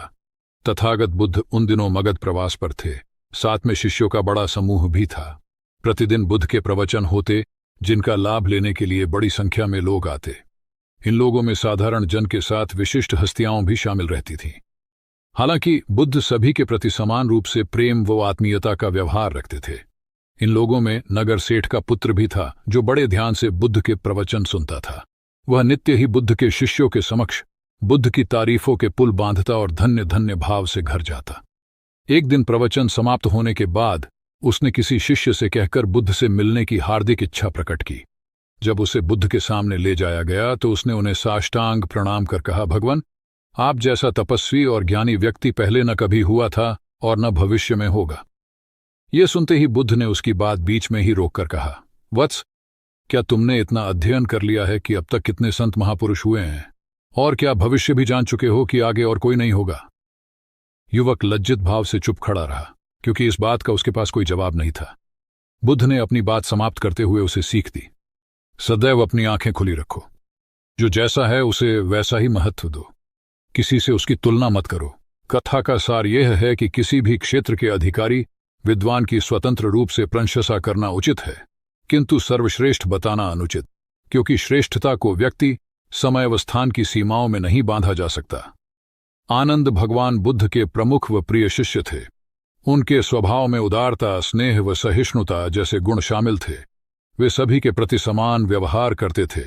उनकी दृष्टि में कोई छोटा या बड़ा नहीं था। एक बार आनंद कहीं जा रहे थे। रास्ते में उन्हें बड़े जोर की प्यास लगी। आसपास देखा तो निकट ही कुआं दिखाई दिया। वे वहां पहुंचे। कुएं से एक लड़की पानी भर रही थी। आनंद ने उसके पास जाकर कहा, बहन, मैं बड़ी दूर से आ रहा हूं, मुझे बहुत जोर से प्यास लगी है, कृपा कर पानी पिला दो। उनकी बात सुनते ही लड़की कांप उठी, क्योंकि वह अछूत जाति की थी। वह जानती थी कि किसी ऊंची जाति के व्यक्ति को पानी पिलाना उसके अधिकार क्षेत्र से बाहर है। वह निगाह नीची कर चुपचाप खड़ी रही। आनंद ने प्यास से व्याकुल होकर फिर कहा, बहन, तुमने सुना नहीं, प्यास के मारे मेरे प्राण निकले जा रहे हैं, मुझे पानी पिला दो। लड़की भयवश कुछ नहीं बोल पाई। जब आनंद ने बड़े स्नेह से उससे पानी न पिलाने का कारण पूछा तो वह बोली, मैं निम्न जाति की कन्या हूं, आपको पानी कैसे पिला सकती हूं? उसकी बात सुनकर आनंद ने कहा, बहन, मैंने तुमसे पानी मांगा है, जाति तो नहीं पूछी। आनंद की उदारता ने उस कन्या का भय दूर कर दिया और उन्हें पानी पिलाकर वह धन्य हो गई। कथा का सार यह है कि ईश्वर की दृष्टि सम होने के कारण उसने सभी मनुष्यों को समान शरीर, बुद्धि और भावना से नवाजा है। अपने सृष्टिकर्ता के विरुद्ध जाकर मानव मानव में भेद करना सर्वथा अनुचित है। एक बार भगवान बुद्ध अपने शिष्यों के साथ पाटलिपुत्र पहुंचे। सभी लोग एक विहार में रुके। भोजन के बाद बुद्ध ने आनंद से अगले दिन से प्रवचन आरंभ करने को कहा। अगले दिन बुद्ध का प्रवचन सुनने बड़ी संख्या में लोग उपस्थित थे। बुद्ध प्रवचन देने के बाद लोगों से मिलते, उनकी समस्याएं सुनते और नेक सलाह देते। एक दिन प्रवचन के समय बुद्ध के शिष्य आनंद ने उनसे पूछा, भंते, आपके सामने हजारों लोग बैठे हैं, बताइए कि इनमें सबसे सुखी कौन है? बुद्ध ने एक विहंगम दृष्टि भीड़ पर डालते हुए कहा, वह देखो, सबसे पीछे एक दुबला पतला फटे वस्त्र पहने जो आदमी बैठा है, वह सर्वाधिक सुखी है। आनंद सहमत नहीं हुआ। वह बोला, यह कैसे संभव है? वह तो बहुत दयनीय जान पड़ता है। बुद्ध ने अपनी बात सिद्ध करने के लिए बारी बारी से सामने बैठे लोगों से पूछा, तुम्हें क्या चाहिए? किसी ने संतान मांगी तो किसी ने मकान, कोई रोग मुक्ति चाहता था तो कोई अपने शत्रु पर विजय। ऐसा एक भी व्यक्ति नहीं था जिससे कोई इच्छा ना हो। अंत में बुद्ध ने उस फटेहाल आदमी को बुलाकर पूछा, तुम्हें क्या चाहिए? उसने हाथ जोड़कर जवाब दिया, कुछ नहीं। यदि ईश्वर को मुझे कुछ देना ही है तो बस इतना कर दें कि मेरे अंदर कभी कोई चाह पैदा ना हो। मैं ऐसे ही स्वयं को सबसे बड़ा सुखी मानता हूं। उसकी बात सुनकर आनंद से बुद्ध ने कहा, आनंद, जहां चाह है वहां सुख नहीं हो सकता।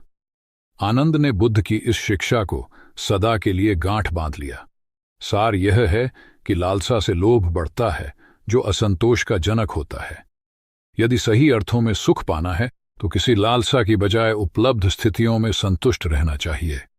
गौतम बुद्ध ने बहुत से अज्ञानी लोगों को सम्यक दृष्टि प्रदान की थी। तब को बात है, कौसाम्बी में एक ब्रह्मचारी रहता था। उसे अभिमान था कि उस जैसा कोई विद्वान नहीं है, इसलिए अपने साथ सदैव जलती मशाल रखता था। गौतम बुद्ध ने देखा तो उससे पूछा, अरे, ये मशाल लिए क्यों घूमते हो? ब्रह्मचारी ने उत्तर दिया, सभी प्राणी अंधकार और अज्ञान में पथभ्रष्ट हैं, उन्हें रास्ता दिखाने के लिए मशाल लिए घूमता हूं। तथागत ने पूछा, क्या तुम्हें 4 प्रकार की विद्याओं, शब्द विद्या, नक्षत्र विद्या, राज विद्या व युद्ध विद्या का पूर्ण ज्ञान है? ब्रह्मचारी ने अपनी अनभिज्ञता प्रकट करते हुए मशाल फेंककर तथागत के चरणों में मस्तक झुका दिया। उसका ज्ञान गर्वचूर हो गया। जो दूसरों को मूर्ख समझकर उनसे घृणा करता है, वो उस व्यक्ति की तरह है जो स्वयं अंधा होकर दूसरों को मशाल दिखाता घूमता है। अहंकारी कभी विवेकवान नहीं हो सकता और बिना विवेक के सत असत का ज्ञान नहीं हो सकता। अंततः ऐसे विवेकांत व्यक्ति को जीवन में कोई उपलब्धि प्राप्त नहीं होती, हताशा ही हाथ लगती है। काशाय वस्त्र पहन लिए। उसने सुना, आप एकाहारी हो गए हैं, वह भी एकाहारी हो गई। आपने उत्तम पलंग पर सोना त्याग दिया है तो इसने भी त्याग दिया। आपने माला का त्याग किया, गंध का त्याग किया तो इसने भी वह सब त्याग दिया। मायके वाले इससे संदेश भेजते हैं, वे इसे ले जाना चाहते हैं, लेकिन यह यहीं रहती है, इसी कक्ष में। यह गुण की मूर्ति है। राजा स्नेह से अपनी बहू को देखते रहे। अचानक तथागत उठे, उस कक्ष से बाहर चले गए। शाक्य मुनि ने शिष्यों को शांत रहने को कहा था, लेकिन वे स्वयं उस कक्ष से बाहर चले गए। मैं हमेशा सोचता हूं, उस पल क्या हुआ होगा, उनके मन के भीतर कैसे कैसे विचार उठते होंगे। क्या संबोधि एक लघु क्षण होता है या दीर्घ क्षण? क्या संबोधि एक अनंत अभ्यास है? क्या संयम उसका गरुड़यान है? धम्मपद का 13वां श्लोक बार बार याद आता है। यथागारम दुछेन बुट्टी समति विभजति एवं अभावितम चित्तम राघो समति विभजति। घर की छत मजबूत न हो, सही तरह से उसे घास फूस से ढका न गया हो, तो बरसात के दिनों में उसमें से पानी रिसता है, घर भर में फैल जाता है। उसी तरह ध्यान और एकाग्रता हमारे व्यक्तित्व की छत है। गौतम बुद्ध एक बार अपने शिष्यों के साथ प्रवास पर निकले। एक नगर से दूसरे नगर तक जाने की राह में वन पड़ता था। वन क्षेत्र में प्रवेश करने के साथ ही कुछ दूर चलने पर बुद्ध एक जगह रुक गए। पीछे आ रहे शिष्यों का समूह भी उन्हें देख उसी स्थान पर रुका। लेकिन वहां रुके रहना शिष्यों के लिए मुश्किल हो गया, क्योंकि सामने एक क्षत विक्षत शव पड़ा था और उसकी दुर्गंध वातावरण में फैल रही थी। शिष्यों ने अपने वस्त्र से नाक बंद कर ली, लेकिन बुद्ध शव की ओर टकटकी लगाए देखते रहे। एक शिष्य ने साहस कर विनम्रतापूर्वक गौतम बुद्ध से अनुरोध किया, भगवान, यहां से शीघ्र चलना ही उचित होगा। यहां शव पड़ा है और बहुत दुर्गंध आ रही है। बुद्ध मुस्कराए और शिष्यों की ओर उन्मुख होते हुए बोले, बताइए, इस सब में सौंदर्य दिखाई देता है? शिष्यों ने कहा, भगवान, यह कैसा प्रश्न है? सौंदर्य और शव में? जीवन था तब तक सौंदर्य, अब तो सब समाप्त हो गया। बुद्ध ने शव की ओर इशारा करके बताया, देखो, जब कभी यह व्यक्ति जीवित रहा होगा, इसकी दंत पंक्तियां अद्वितीय रही होंगी। मृत्यु के बाद भी इसके दंत देखकर यही साबित होता है। वहां खड़े सभी शिष्यों ने दृष्टि डाली तो पाया बुद्ध सही कह रहे थे। तब शिष्यों को भान हुआ कि शव में भी अच्छाई हो सकती है। दरअसल सौंदर्य निर्जीव में भी नजर आ सकता है। केवल शर्त यह है कि दृष्टि बुद्ध के समान बुराई में भी अच्छाई देखने वाली होनी चाहिए। गुलाब की एक शाखा में फूल की तुलना में कांटे ही अधिक होते हैं, पर हम फूल चुनते हैं, कांटे नहीं। ठीक इसी तरह किसी में 100 बुराइयां नहीं, अच्छाई देखनी चाहिए। प्राचीन सियालकोट में एक बार बौद्धों का बहुत बड़ा भिक्षु संघ आया। इस संघ को एक ऐसे वेदपाठी ब्राह्मण के विषय में झांत हुआ जो इतना रूढ़िवादी था कि किसी अवैदिक पंडित की छाया भी स्वयं पर नहीं पड़ने देता था। उसे सुधारने का बीड़ा एक भिक्षु ने उठाया। अगले दिन वह अपना भिक्षा पात्र लेकर ब्राह्मण के घर पहुंच गया और पूछा, कुछ आहार पानी की सुविधा है? उसकी बात सुनकर घर के सभी लोग मौन रहे और उसकी ओर घृणा की दृष्टि से देखा। भिक्षु लौट आया। दूसरे दिन फिर गया और वही प्रश्न दोहराया। इस बार भी उसे चुप्पी और तिरस्कार का सामना करना पड़ा। वह पुनः लौट गया। एक दिन जब वह ब्राह्मण के घर पहुंचा तो ब्राह्मण वहां नहीं था। नित्य आने जाने से ब्राह्मणी का मन पसीज गया। वह बोली, मैं तो तुम्हें आहार पानी दे दूं, किंतु पंडित जी की नाराजगी के कारण विवश हूं। भिक्षु ने कहा, कोई बात नहीं बहन, मैं अपना काम करता हूं, तुम अपना काम करो। वापस लौटते हुए भिक्षु को ब्राह्मण मिल गया। उसने भिक्षु को खूब खरी खोटी सुनाई। तब भिक्षु ने कहा, इतने दिनों तक आपके घर से कुछ नहीं मिला, किंतु आज आपकी पत्नी ने नहीं दी है, अब किसी दिन हां भी मिल जाएगा। ब्राह्मण थोड़ा शांत हुआ और बोला, यह क्रम कब तक जारी रखोगे? भिक्षु ने उत्तर दिया, जब तक जीवित हूं। उसका धैर्य देख ब्राह्मण का अहंकार पिघल गया और उसने भिक्षु से क्षमा मांगी। वस्तुतः धैर्य व सहिष्णुता के बल पर बड़ी से बड़ी प्रतिकूलता को अनुकूलता में बदला जा सकता है। भगवान बुद्ध के प्रवचन सुनने के लिए एक व्यक्ति नियमित रूप से आता था। इस प्रकार उसे 1 माह हो चुका था, किंतु उसके जीवन पर कोई प्रभाव नहीं पड़ा। भगवान बुद्ध उपदेश में कहते थे कि धर्म पर चलो, अपने जीवन से राग द्वेष को दूर करो, काम क्रोध लोभ मोह और अहंकार से सदा दूर रहो। बुद्ध के उपदेशों से लोगों को बहुत शांति मिलती थी, किंतु उस व्यक्ति का मन अशांत रहता था। एक दिन उसने बुद्ध से जाकर कहा, हे प्रभु, मैं 1 माह से आपका उपदेश सुन रहा हूं, किंतु उसका तनिक भी असर मेरे आचरण पर नहीं पड़ा। मैं बहुत परेशान हूं, मुझे क्या करना चाहिए? बुद्ध उनकी बात सुनकर बोले, तुम कहां के रहने वाले हो? उसने कहा, श्रावस्ती का। बुद्ध ने अगला प्रश्न किया, वह यहां से कितनी दूर है? उसने अनुमान से बता दिया। बुद्ध ने पुनः जिज्ञासा प्रकट की, कितना समय लगता है? उस व्यक्ति ने हिसाब लगाकर बता दिया। बुद्ध ने कहा, अब बताओ कि क्या तुम यहां पर बैठे बैठे ही अपने घर पहुंच सकते हो? उसने कहा, यह कैसे हो सकता है? वहां पहुंचने के लिए तो चलना होगा। तब बुद्ध ने बड़े प्रेम से उसे समझाया, जैसे चलने पर ही पहुंचा जा सकता है, वैसे ही अच्छी बातों पर अमल करने से ही लाभ होता है। हे प्यारे, तुम मेरे ज्ञान के साथ अपने कर्म को जोड़ दो, तब तुमको उत्तम फल मिलेगा। उस व्यक्ति को अपनी गलती समझ में आ गई। उसने अपने जीवन में सुधार कर लिया, जिससे उसका जीवन सदाचारी बन गया। एक छोटी सी नदी थी, उसके दोनों किनारों पर लोग रहते थे। नदी के पानी से दोनों ओर के लोग अपना अपना काम चलाते थे और सुखमय जीवन बिताते थे। एक बार संयोग से पानी को लेकर दोनों पक्षों में तनातनी हो गई। वे एक दूसरे पर आरोप लगा रहे थे कि तुम ज्यादा पानी ले रहे हो। जब आपसी बातचीत में मामला नहीं निपटा तो वे मरने मारने पर उतारू हो गए। उनके पास जो भी हथियार थे उन्हें तत्काल निकाल लाए और एक दूसरे पर टूट पड़ने को आमादा हो गए। तभी किसी ने जाकर भगवान बुद्ध को सूचना दी। उन्होंने दोनों पक्षों के प्रतिनिधियों को बुलाया और तकरार का कारण पूछा। दोनों प्रतिनिधियों ने अपना अपना पक्ष रखा। बुद्ध ने दोनों की बातें सुनी और मुस्कुराकर कहा, तो तुम लोग क्या करोगे? दोनों प्रतिनिधियों ने आवेश में आकर कहा, हम खून की नदियां बहा देंगे। भगवान बुद्ध ने कहा, तो तुम्हें खून चाहिए? उन लोगों ने हतप्रभ होकर बुद्ध की ओर देखा, फिर बोले, नहीं, हमें पानी चाहिए। भगवान बुद्ध ने कहा, तो तुम्हें खून चाहिए? उन लोगों ने हतप्रभ होकर बुद्ध की ओर देखा, फिर बोले, नहीं, हमें पानी चाहिए। तब सहज भाव से बुद्ध ने कहा, खून बहाकर खून मिलेगा, पानी कैसे पाओगे? कुछ ठहर कर आगे बुद्ध बोले, याद रखो, हिंसा हिंसा को बढ़ाती है, बैर बैर को बढ़ाता है। नदी से ही सीख लो कि वह किसी से लड़ती नहीं, वह निश्चल भाव से अपने जल का सभी के लिए दान करती है। बुद्ध के शब्दों ने जादू जैसा काम किया और दोनों पक्षों की समस्या का सहज रूप से समाधान हो गया। दोनों पक्ष मिल बांटकर पानी का उपयोग करने लगे। कुल बुद्ध एक दिन वैशाली में प्रवचन दे रहे थे। विशाल जनसमूह उन्हें अत्यंत शांति और तन्मयता से सुन रहा था। कहीं कोई शोर नहीं था, मात्र बुद्ध की वाणी गूंज रही थी। बुद्ध के शिष्यों के साथ उपस्थित लोग बुद्ध के अमृत वचनों का पान पूर्ण एकाग्रता से कर रहे थे। तभी उस शांत वातावरण में खलल उत्पन्न करती एक व्यक्ति की जोरदार आवाज आई, आज मुझे सभा में बैठने की अनुमति क्यों नहीं दी गई? बुद्ध उस व्यक्ति का चिल्लाना सुनकर भी मौन रहे। उस व्यक्ति ने पुनः चिल्लाकर यही प्रश्न पूछा। बुद्ध ने नेत्र बंद कर लिए। उनका एक शिष्य बोल उठा, भगवान, बाहर खड़े अपने इस शिष्य को अंदर आने की अनुमति दीजिए। बुद्ध ने नेत्र खोलकर कहा, नहीं, यह अस्पृश्य है।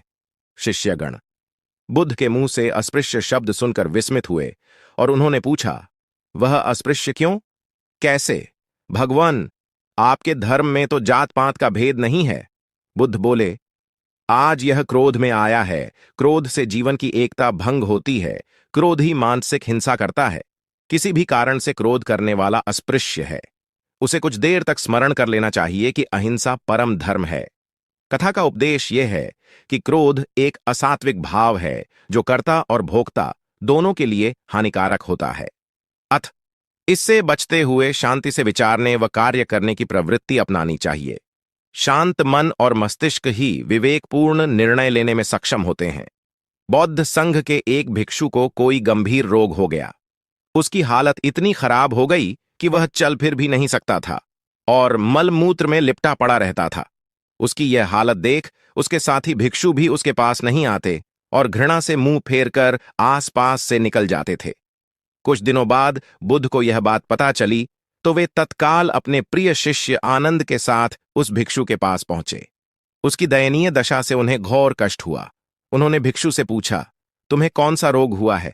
भिक्षु बोला, भगवान, मुझे पेट की बीमारी है। बुद्ध ने स्नेह से उसके सिर पर हाथ फेरते हुए प्रश्न किया, क्या तुम्हारी परिचर्या करने वाला कोई नहीं है? भिक्षु की ना सुनते ही बुद्ध ने आनंद से कहा, पानी लेकर आओ, हम लोग पहले इसका शरीर स्वच्छ करेंगे। आनंद पानी लेकर आए। फिर बुद्ध ने भिक्षु के शरीर पर पानी डाला और आनंद ने उसके मलमूत्र को साफ किया। अच्छी तरह धो पोंछ कर बुद्ध ने भिक्षु के सिर को पकड़ा और आनंद ने पैरों को। इस प्रकार उसे उठाकर चारपाई पर लिटा दिया। फिर बुद्ध ने सारे भिक्षुओं को एकत्रित कर उन्हें समझाया, भिक्षुओं, तुम्हारे माता नहीं, पिता नहीं, भाई नहीं, बहन नहीं जो तुम्हारी सेवा करेंगे। यदि तुम परस्पर एक दूसरे की सेवा और देखभाल नहीं करोगे तो फिर कौन करेगा? याद रखो, जो रोगी की सेवा करता है वह ईश्वर की सेवा करता है। दीनहीन के प्रति करुणा व सेवा का भाव इस जगत को बुद्ध का सबसे बड़ा संदेश है जो प्रत्येक देश, काल, परिस्थिति में प्रासंगिक है। गौतम सिद्धार्थ बुद्धत्व प्राप्त करके महात्मा बुद्ध बन गए। सत्य, अहिंसा और दया की मूर्ति बुद्ध अपने शिष्यों के साथ एक गांव में पहुंचे। कुछ अज्ञानी लोग उनके विरोधी थे। वे बुद्ध को अपशब्द कहने लगे। बुद्ध के शिष्यों को बहुत बुरा लगा, मगर बुद्ध ने उन्हें समझाया, ये लोग तो केवल अपशब्द ही कह रहे हैं। अगर ये पत्थर भी मार रहे होते तो भी मैं कहता कि मारने दो। मैं जानता हूं कि ये लोग कुछ कहना चाहते हैं, लेकिन क्रोध के मारे वह कह नहीं पा रहे हैं।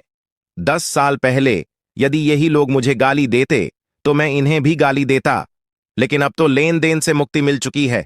क्रोध से अपशब्द निकलते हैं। यहां तो क्रोध भवन कब का ढह चुका है। अपशब्द कहने वाले बड़ी मुश्किल में पड़ गए। तभी बुद्ध ने अपने शिष्यों से पूछा, इस गांव में कुछ लोग अपशब्द कह रहे हैं, इन्हें बताओ कि वहां के लोग फल और मिठाइयां लेकर आए थे। बुद्ध ने पूछा, फिर मैंने क्या किया था? शिष्यों ने बताया, आपने सारे फल और मिठाइयां यह कहकर वापस कर दी कि अब लेने वाला विदा हो चुका है, इन्हें वापस ले जाओ। आपने कहा था कि 10 साल पहले आते तो मैं सारे उपहार ले लेता। बुद्ध ने पूछा, फिर उन लोगों ने मिठाइयों का क्या किया होगा? शिष्यों ने बताया, गांव में बांट दी होगी। बुद्ध बोले, उन लोगों ने मिठाइयां गांव में बांट दी, लेकिन मैं उन लोगों से कहूंगा कि अपशब्द में न बांटें। बुद्ध फिर बोले, ये लोग अपशब्दों के थाल सजाकर लाए हैं, लेकिन ये गलत आदमी के पास आ गए हैं। ये मुझसे क्रोध नहीं करवा सकते। ठीक खूंटी की तरह जो किसी को नहीं टांगती, लोग उस पर वस्त्र टांग देते हैं। एक बार जैतवन के सभी ग्रामवासी भगवान बुद्ध के दर्शन करने और उपदेश सुनने के लिए एकत्र हुए। उस समय महाकश्यप, मौदगल्यायन, सारिपुत्र, चुंद और देवदत्त जैसे प्रबुद्ध जन बुद्ध के साथ धर्म विषय गंभीर चर्चा में तन्मय थे। ग्रामवासी थोड़ा ठिठक कर खड़े हो गए, क्योंकि इतने ज्ञानी जनों के बीच उन सभी को असहज सा महसूस हो रहा था। कुछ देर बाद बुद्ध की दृष्टि इन ग्रामवासियों पर पड़ी। उन्होंने तुरंत धर्म चर्चा रोक दी। प्रबुद्ध जन बुद्ध के इस व्यवहार पर चकित हो उठे और प्रश्नात्मक दृष्टि से उनको ओर देखा। बुद्ध अनाथ पिंडक नामक जिज्ञासु से बोले, भद्र, उठो, सामने ब्राह्मण मंडली खड़ी है, उन्हें आसन दो और आतिथ्य की सामग्री ले आओ। अनाथ पिंडक ने पीछे मुड़कर देखा तो उसे ब्राह्मण मंडली तो कहीं नहीं दिखी। मैले कुचैले या फटे वस्त्रों में खड़े ग्रामवासियों का झुंड दिखाई दिया। पिंडक ने शक्ति स्वर में कहा, देव, उन लोगों में एक भी ब्राह्मण नहीं है। ये सभी तो निम्न जाति के हैं, कई तो इनमें शूद्र हैं। बुद्ध गंभीर होकर बोले, पिंडक, जो व्यक्ति सदा श्रद्धावान है वह ब्राह्मण ही है। ये लोग प्रयोजन के लिए भावयुक्त होकर आए हैं, इसलिए इस समय तो ये ब्राह्मण ही हैं। अथ तुम इनका समुचित सत्कार करो। कथा का इंगित यह है कि व्यक्ति जन्म से नहीं, कर्म से ब्राह्मण होता है। जो सद्गुणी हों और सत्कर्मी हों, वे शूद्र जाति में जन्मने के बावजूद ब्राह्मण हैं तथा उसी रूप में उनका आदर किया जाना चाहिए। यदि जीवन का संतुलन बिगड़ा और थकान आई तो समझ लीजिए कि बीमारी आई, और यदि वापस ऊर्जा अर्जित करने के लिए विश्राम किया जा रहा है तो ऐसी थकान वरदान भी साबित हो सकती है। इन दिनों जिस तरह की हमारी जीवन शैली है, इसमें असंतुलन बहुत अधिक है। सुबह उठने से लेकर रात को सोने तक शरीर की कुछ नियमित क्रियाएं हैं, आदमी उसे भूल गया है। गौतम बुद्ध बहुत काम करते पर कभी थकते नहीं थे।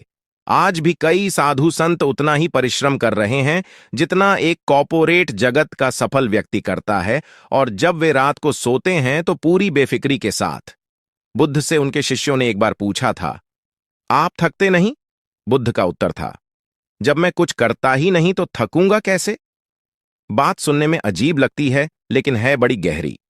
अध्यात्म ने इसे साक्षी भाव कहा है, स्वयं को करते हुए देखना। यह वह स्थिति होती है जब तन सक्रिय और मन विश्राम की मुद्रा में होता है। आज ज्यादातर लोग असमय, अकारण थक जाते हैं, जिसका एक बड़ा कारण असंतुलित जीवन है। एक होता है थकान को महसूस करना और दूसरा है स्वाभाविक थकान।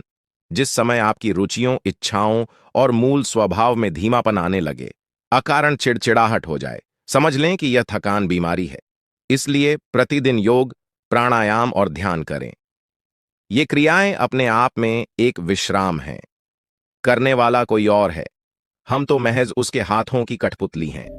महात्मा बुद्ध का उपदेश। दाता दाता चले गए, रह गए अब कंजूस। दान मान समझे नहीं, लड़ने को तजबूत। एक बार प्रदेश में अकाल पड़ा। यह देखकर गौतम बुद्ध को बड़ा दुख हुआ। उन्होंने लोगों से कहा कि बहुत से लोग अन्न और वस्त्र के लिए तरस रहे हैं। उनकी सहायता करना हर मनुष्य का धर्म है। आप लोगों से जो कुछ बने वह दान करें। बुद्ध का उपदेश सुनकर सब लोग बिना दिए अपने अपने घर चले गए। एक गरीब व्यक्ति बैठा ही रहा। उसने सोचा कि मेरे पास तो ये वस्त्र हैं, अगर मैं इन्हें उतार कर दे दूंगा तो नंगा हो जाऊंगा। उसने फिर से सोचा कि मनुष्य बिना वस्त्र के पैदा होता है और बिना वस्त्र के ही चला जाता है। न जाने कितने साधु सन्यासी बिना वस्त्र के रहते हैं, फिर मैं बिना वस्त्र के क्यों नहीं रह सकता? उसने अपने वस्त्र उतार कर बुद्ध को दे दिए। भगवान बुद्ध ने उसे आशीर्वाद दिया। वह प्रसन्न होकर घर की ओर चल पड़ा।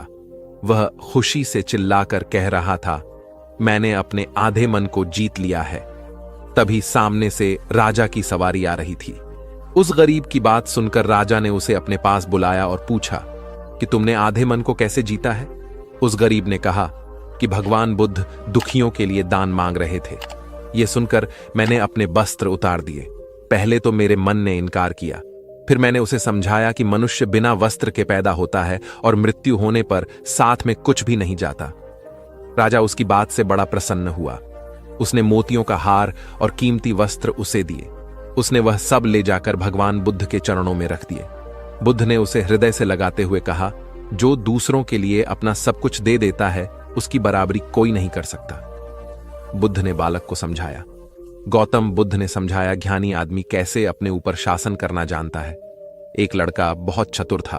उसने बहुत सी कलाएं सीखीं।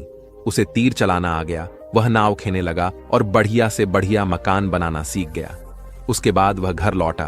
बड़े घमंड से वह लोगों से कहता, इस दुनिया में मेरे मुकाबले का कोई नहीं है, मैं सब कुछ जानता हूं। गौतम बुद्ध ने यह देखा तो सोचा, इसे शिक्षा देनी चाहिए। उन्होंने एक बूढ़े का रूप बनाया और हाथ में भिक्षा पात्र लेकर उसके पास गए। लड़के ने पूछा, तुम कौन हो? बुद्ध ने कहा, मैं अपने मन को वश में रखने वाला एक आदमी हूं। उनकी बात लड़के को समझ में नहीं आई। उसने कहा, आपका मतलब? बुद्ध बोले, कोई आदमी तीर चलाना जानता है, कोई नाव खेना जानता है, कोई घर बनाना जानता है, लेकिन ज्ञानी आदमी अपने ऊपर शासन करना जानता है। लड़का बुद्ध के इतने कहने पर भी कुछ न समझ सका। उनसे फिर पूछा, अपने ऊपर शासन करना क्या होता है? बुद्ध ने कहा, अगर कोई उसकी प्रशंसा करे तो वह खुशी से नहीं फूलता, निंदा करे तो दुखी नहीं होता। इस तरह उसका मन उसके वश में रहता है। ऐसा आदमी किसी चीज या हुनर का अभिमान नहीं करता। बुद्ध की बात का उस लड़के पर ऐसा असर हुआ कि उस दिन से उसने डींग हाँकना बंद कर दिया। बुद्ध का शिष्य। महाभारत में बताया गया है कि भीष्म पितामह को इच्छा मृत्यु का वरदान प्राप्त था, अर्थात वे स्वयं जब तक मृत्यु का आह्वान न करें, काल उनके पास भी नहीं भटक सकता था। इसी तरह अमरता को लेकर अनेक कथाएं प्रचलित हैं। महात्मा बुद्ध अपने शिष्यों के साथ भिक्षाटन पर जा रहे थे। रास्ते में शिष्यों ने एक पौधे की तरफ इशारा करते हुए पूछा, भंते, इस पौधे की उम्र क्या है? बुद्ध ने बताया कि यह अमर वृक्ष है, इसकी उम्र अंतहीन है। तभी एक शिष्य ने उस वृक्ष को जड़ से उखाड़ फेंक दिया और बुद्ध से बोला, गुरुवर, मैंने उसे एक ही पल में उखाड़ कर समाप्त कर दिया। बुद्ध मुस्कुराए और निश्शब्द आगे बढ़ गए। महीनों बाद जब चातुर्मास बिताकर वे उसी रास्ते से लौटे तो सभी ने उस पौधे को वापस हरा भरा देखा। वृक्ष को उखाड़ने वाले शिष्य ने पूछा, तथागत, आपको इस पौधे की अनश्वरता का कैसे पता चला? बुद्ध ने उत्तर दिया, मैं इस नन्हे से पौधे की अनंत जिजीविषा को जानता था। यह जीवन और अमरता की पहली शर्त है। जिसमें यह भावना है वही जीवन को दीर्घ बना सकता है। बुद्ध की सहनशीलता। गौतम बुद्ध सत्य, अहिंसा और सहिष्णुता की प्रतिमूर्ति थे। इन्हीं सद्गुणों का उपदेश वे घूम घूम कर देते और लोगों से इन्हें अपनाने का आग्रह करते। एक दिन वे किसी गांव में पहुंचे। वहां कुछ ऐसे अज्ञानी लोग थे जो बुद्ध के विरोधी थे। वे बुद्ध को अपशब्द कहने लगे। ये देखकर बुद्ध के शिष्यों को बहुत बुरा लगा। उन्होंने बुद्ध से इसका विरोध करने का आग्रह किया तो बुद्ध ने उन्हें समझाया कि ये लोग तो अपशब्द ही कह रहे हैं।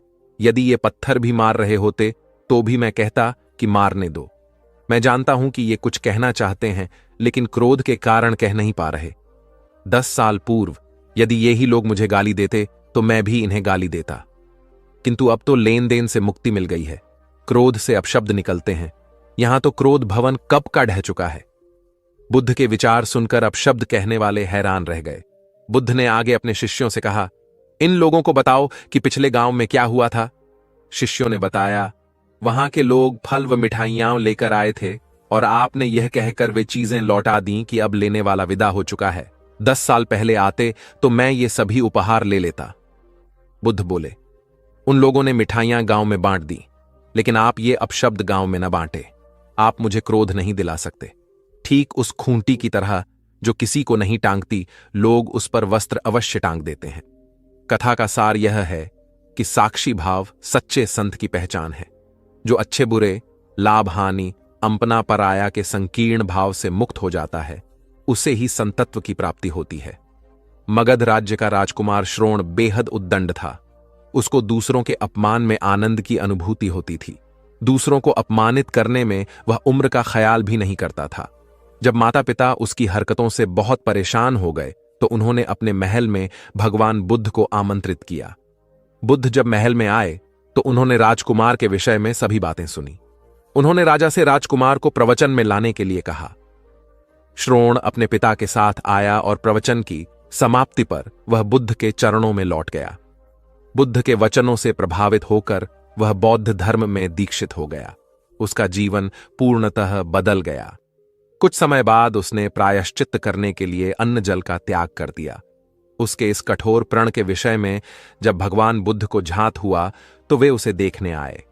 उन्होंने स्नेहपूर्वक उसके मस्तक पर हाथ रखा और बोले, श्रोण, अन्न जल के त्याग के चलते तुम्हारा स्वास्थ्य गिरता जा रहा है। तुम संगीत के जानकार हो, अत उससे जुड़े मेरे एक प्रश्न का उत्तर दो। क्या वीणा के तार ढीले करने पर उससे स्वर लहरी फूटती है? श्रोण ने जवाब दिया, नहीं भगवानु। बुद्ध ने पुनः प्रश्न किया, तब तो तारों को खूब कसना पड़ता होगा? श्रोण बोला, नहीं, अधिक कसने से तार टूट सकते हैं। तब तथागत बोले, वीणा से मधुर संगीत निकालने के लिए उसके तारों को न तो अधिक ढीला रखना चाहिए और न ही अधिक कसना चाहिए। इसी प्रकार हमारा जीवन भी एक वीणा की तरह ही है, जिसे भली भांति चलाने के लिए सभी वस्तुओं का पूर्ण त्याग उचित नहीं है। श्रोण ने कठोर प्रतिज्ञा से मुक्ति ले ली और सहज जीवन जीने लगा। यह कथा जीवन को नैसर्गिक तरीके से जीने पर बल देती है, जिसमें उचित आवश्यकताओं की पूर्ति और अतिरिक्त इच्छाओं पर नियंत्रण का संदेश शामिल है। यदि जीवन को आवश्यकता, पूर्ति और संयम के संयम से संचालित किया जाए तो परम शांति प्रदायक होता है। गौतम बुद्ध को उनके अनुयायी यदि स्नेह से कहीं बुलाते तो वे अवश्य जाते। फिर जब बुद्ध पहुंचते तो श्रोताओं की भारी भीड़ उमड़ पड़ती। बुद्ध के वचनों में जो अमृतत्व होता था उसका पान करना सभी को प्रीतिकर लगता था। उनके उपदेशों में ऐसा कुछ अवश्य होता था जिससे गंभीर समस्याएं सुलझ जाती और कुछ न कुछ सार्थक भी प्राप्त होता। एक गरीब किसान गौतम बुद्ध का बहुत बड़ा भक्त था। एक दिन वह बुद्ध के पास आया और अपने गांव आने का आग्रह किया। बुद्ध उसके गांव पहुंचे तो सारा गांव उन्हें देखने व सुनने के लिए उमड़ पड़ा, किंतु वह किसान नहीं आया। हुआ यह कि उसी दिन किसान के बैलों की जोड़ी कहीं खो गई। किसान इस दुविधा में रहा कि बुद्ध का प्रवचन सुने या अपने बैलों को खोजे। काफी सोचने के बाद उसने अपने बैलों को खोजने का निर्णय किया। घंटों भटकने के बाद बैल मिले। थकाहारा किसान घर आया और भोजन कर सो गया। अगले दिन वह अति संकोच से क्षमा प्रार्थी बन बुद्ध के पास पहुंचा तो वे बड़े स्नेह से बोले, मेरी दृष्टि में यह किसान मेरा सच्चा अनुयायी है। इसने उपदेश से अधिक महत्व कर्म को दिया। यदि यह कल बैलों को न ढूंढते हुए उपदेश सुनता तो मेरी बातें इसकी समझ में नहीं आती, क्योंकि मन बैलों में अटका रहता। इसने कर्म को महत्व देकर प्रशंसनीय काम किया। सार यह है कि हम जहां जिस भूमिका में हों उसका ईमानदारी से निर्वाह करें। यही सच्ची आध्यात्मिकता है, क्योंकि प्रत्येक धर्म कर्म को ही सर्वोपरि महत्व देता है। गौतम बुद्ध को उनके अनुयायी यदि स्नेह से कहीं बुलाते तो वे अवश्य जाते। फिर जब बुद्ध पहुंचते तो श्रोताओं की भारी भीड़ उमड़ पड़ती। बुद्ध के वचनों में जो अमृतत्व होता था उसका पान करना सभी को प्रीतिकर लगता था। उनके उपदेशों में ऐसा कुछ अवश्य होता था जिससे गंभीर समस्याएं सुलझ जाती और कुछ न कुछ सार्थक भी प्राप्त हो। सार यह है कि हम जहां जिस भूमिका में हो उसका ईमानदारी से निर्वाह करें। यही सच्ची आध्यात्मिकता है, क्योंकि प्रत्येक धर्म कर्म को ही सर्वोपरि महत्व देता है। गौतम बुद्ध के पास उनका प्रिय शिष्य पूर्ण पहुंचा।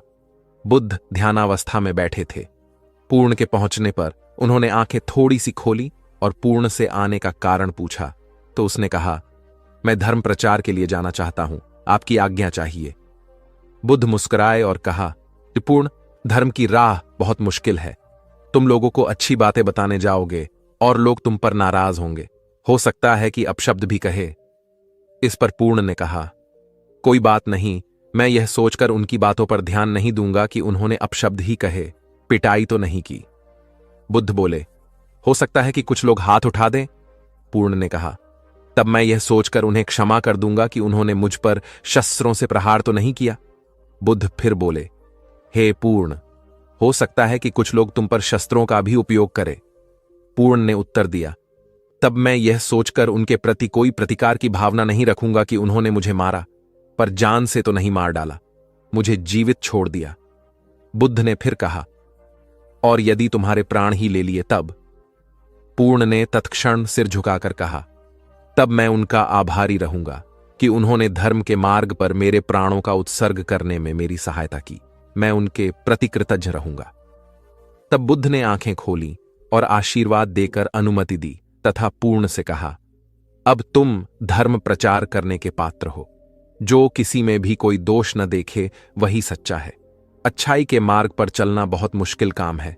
जो इस राह पर चलता है उसके मार्ग में अनेक बाधाएं आती हैं, लेकिन जो व्यक्ति किसी में भी दोष न देखे वही बाधाओं को सहजता से पार कर अपने लक्ष्य को पूरा कर पाता है। एक बार गौतम बुद्ध जब वन से गुजर रहे थे तब एक राक्षसी हाथ में तलवार लेकर प्रकट हुई और कहा, अरे बुद्ध, आज तुम्हारे प्रेम को मेरी घृणा के सामने झुकना ही पड़ेगा। आज तुम्हारे जीवन का अंतिम दिन है। बुद्ध ने मुस्कुराते हुए उत्तर दिया, मैं घृणा, उपहास और द्वेष के आगे नतमस्तक नहीं होऊंगा। मैं निंदा, प्रशंसा अथवा उपहास किसी से भी प्रभावित नहीं होता। तुम मुझसे इतनी घृणा करती हो, पर मैं तो तुमसे भी प्रेम करता हूं। राक्षसी ने पूछा, तुम मुझसे प्रेम क्यों करते हो? बुद्ध बोले, मैं तुम्हें मां का रूप देख रहा हूं और मां तो प्रेम का रूप होती है, उसमें हिंसा हो ही नहीं सकती। इतना सुनते ही राक्षसी के हाथ से तलवार गिर पड़ी। हे बुद्ध, तुम धन्य हो। इतना कहते ही बहदेवी में बदल गई और अंतर्धान हो गई। दरअसल जो लोग दूसरों से द्वेष करते हैं, अंत में एक दिन घृणा उन्हें नष्ट कर देती है। घृणा से घिरे हुए लोगों को एक दिन घृणा ले डूबती है। प्रेम सत्य के आवरण से ढका होता है। सत्य से जुड़ा हुआ व्यक्ति सदैव आनंद में जीता है। सत्य को केवल अपने तक सीमित मत रखो, उसे अपने कर्मों में ढालना होगा। सत्य रूपी गुलाब की खुशबू है कर्म। अपने कर्म को प्रेम और सत्य में डुबोकर करो। प्रेम और सत्य मनुष्य को विकास की ओर ले जाते हैं। ध्यान रहे कि ये दोनों मार्ग ईश्वर की ओर जाते हैं। इस मार्ग पर चलने वाले सहज में ही आनंद और शांति को पा लेते हैं। गौतम बुद्ध भ्रमण करते हुए वैशाली नगर के वन विहार में पहुंचे। उनके आगमन का समाचार पूरे नगर में फैल गया। कुछ ही समय में मानो पूरा नगर उनके दर्शन के लिए उमड़ पड़ा। बड़े व्यापारी, शिक्षाविद, समाज सेवी, अधिकारी और राज परिवार से जुड़े कई वरिष्ठ भी वहां पहुंचे। सभी की भावना थी कि तथागत बुद्ध अपने शिष्यों सहित उनके निवास पर पहुंचे एवं भोज का आमंत्रण स्वीकारें। बुद्ध सभी के निवेदन को सुन रहे थे और स्वभावगत मुस्कान के साथ आमंत्रण का आभार व्यक्त कर रहे थे। तभी वैशाली की यात गणिका आम्रपाली भी वहां पहुंची। वह बुद्ध की शिक्षा से प्रेरित होकर बहुत पहले ही अपनी गणिका वृत्ति त्याग चुकी थी। उसने भी बुद्ध को भोजन का आमंत्रण दिया। बुद्ध ने तत्काल उसे स्वीकार किया और अगले दिन भिक्षुओं सहित उसके घर आने की सहमति दे दी। बुद्ध के एक शिष्य को यह बात अच्छी नहीं लगी कि इतने सारे वरिष्ठों के निवेदन के बावजूद बुद्ध ने आम्रपाली का आमंत्रण स्वीकारा। शिष्य की दृष्टि में आम्रपाली गणिका होने से घृणित कर्म से जुड़ी रही थी। जब सभी लोग चले गए तब शिष्य ने पूछा, भगवान, इतने लोगों ने आपको न्योता दिया, फिर आपने आम्रपाली का ही आमंत्रण क्यों स्वीकारा? बुद्ध ने कहा, माना वह गणिका थी, लेकिन पश्चाताप की अग्नि में तपकर वह निर्मल हो चुकी है। यदि कोई व्यक्ति इस निर्मलता को प्राप्त कर ले तो वह उनसे भी श्रेष्ठ हो जाता है जो ऐसे किसी घृणित कर्म में लीन न रहे हों। ऐसे व्यक्ति का आमंत्रण स्वीकारने में संकोच नहीं होना चाहिए। कोई व्यक्ति जब तक बुरे कामों में संलग्न रहता है तब तक उससे दूरी रहे तो ठीक है, लेकिन जो बुरे कामों को छोड़ दे उसे स्वीकार करने में संकोच नहीं करना चाहिए। इससे उसकी अच्छाई की ओर बढ़ने की भावना को बल मिलता है। गौबुद्ध के जीवन की एक घटना है।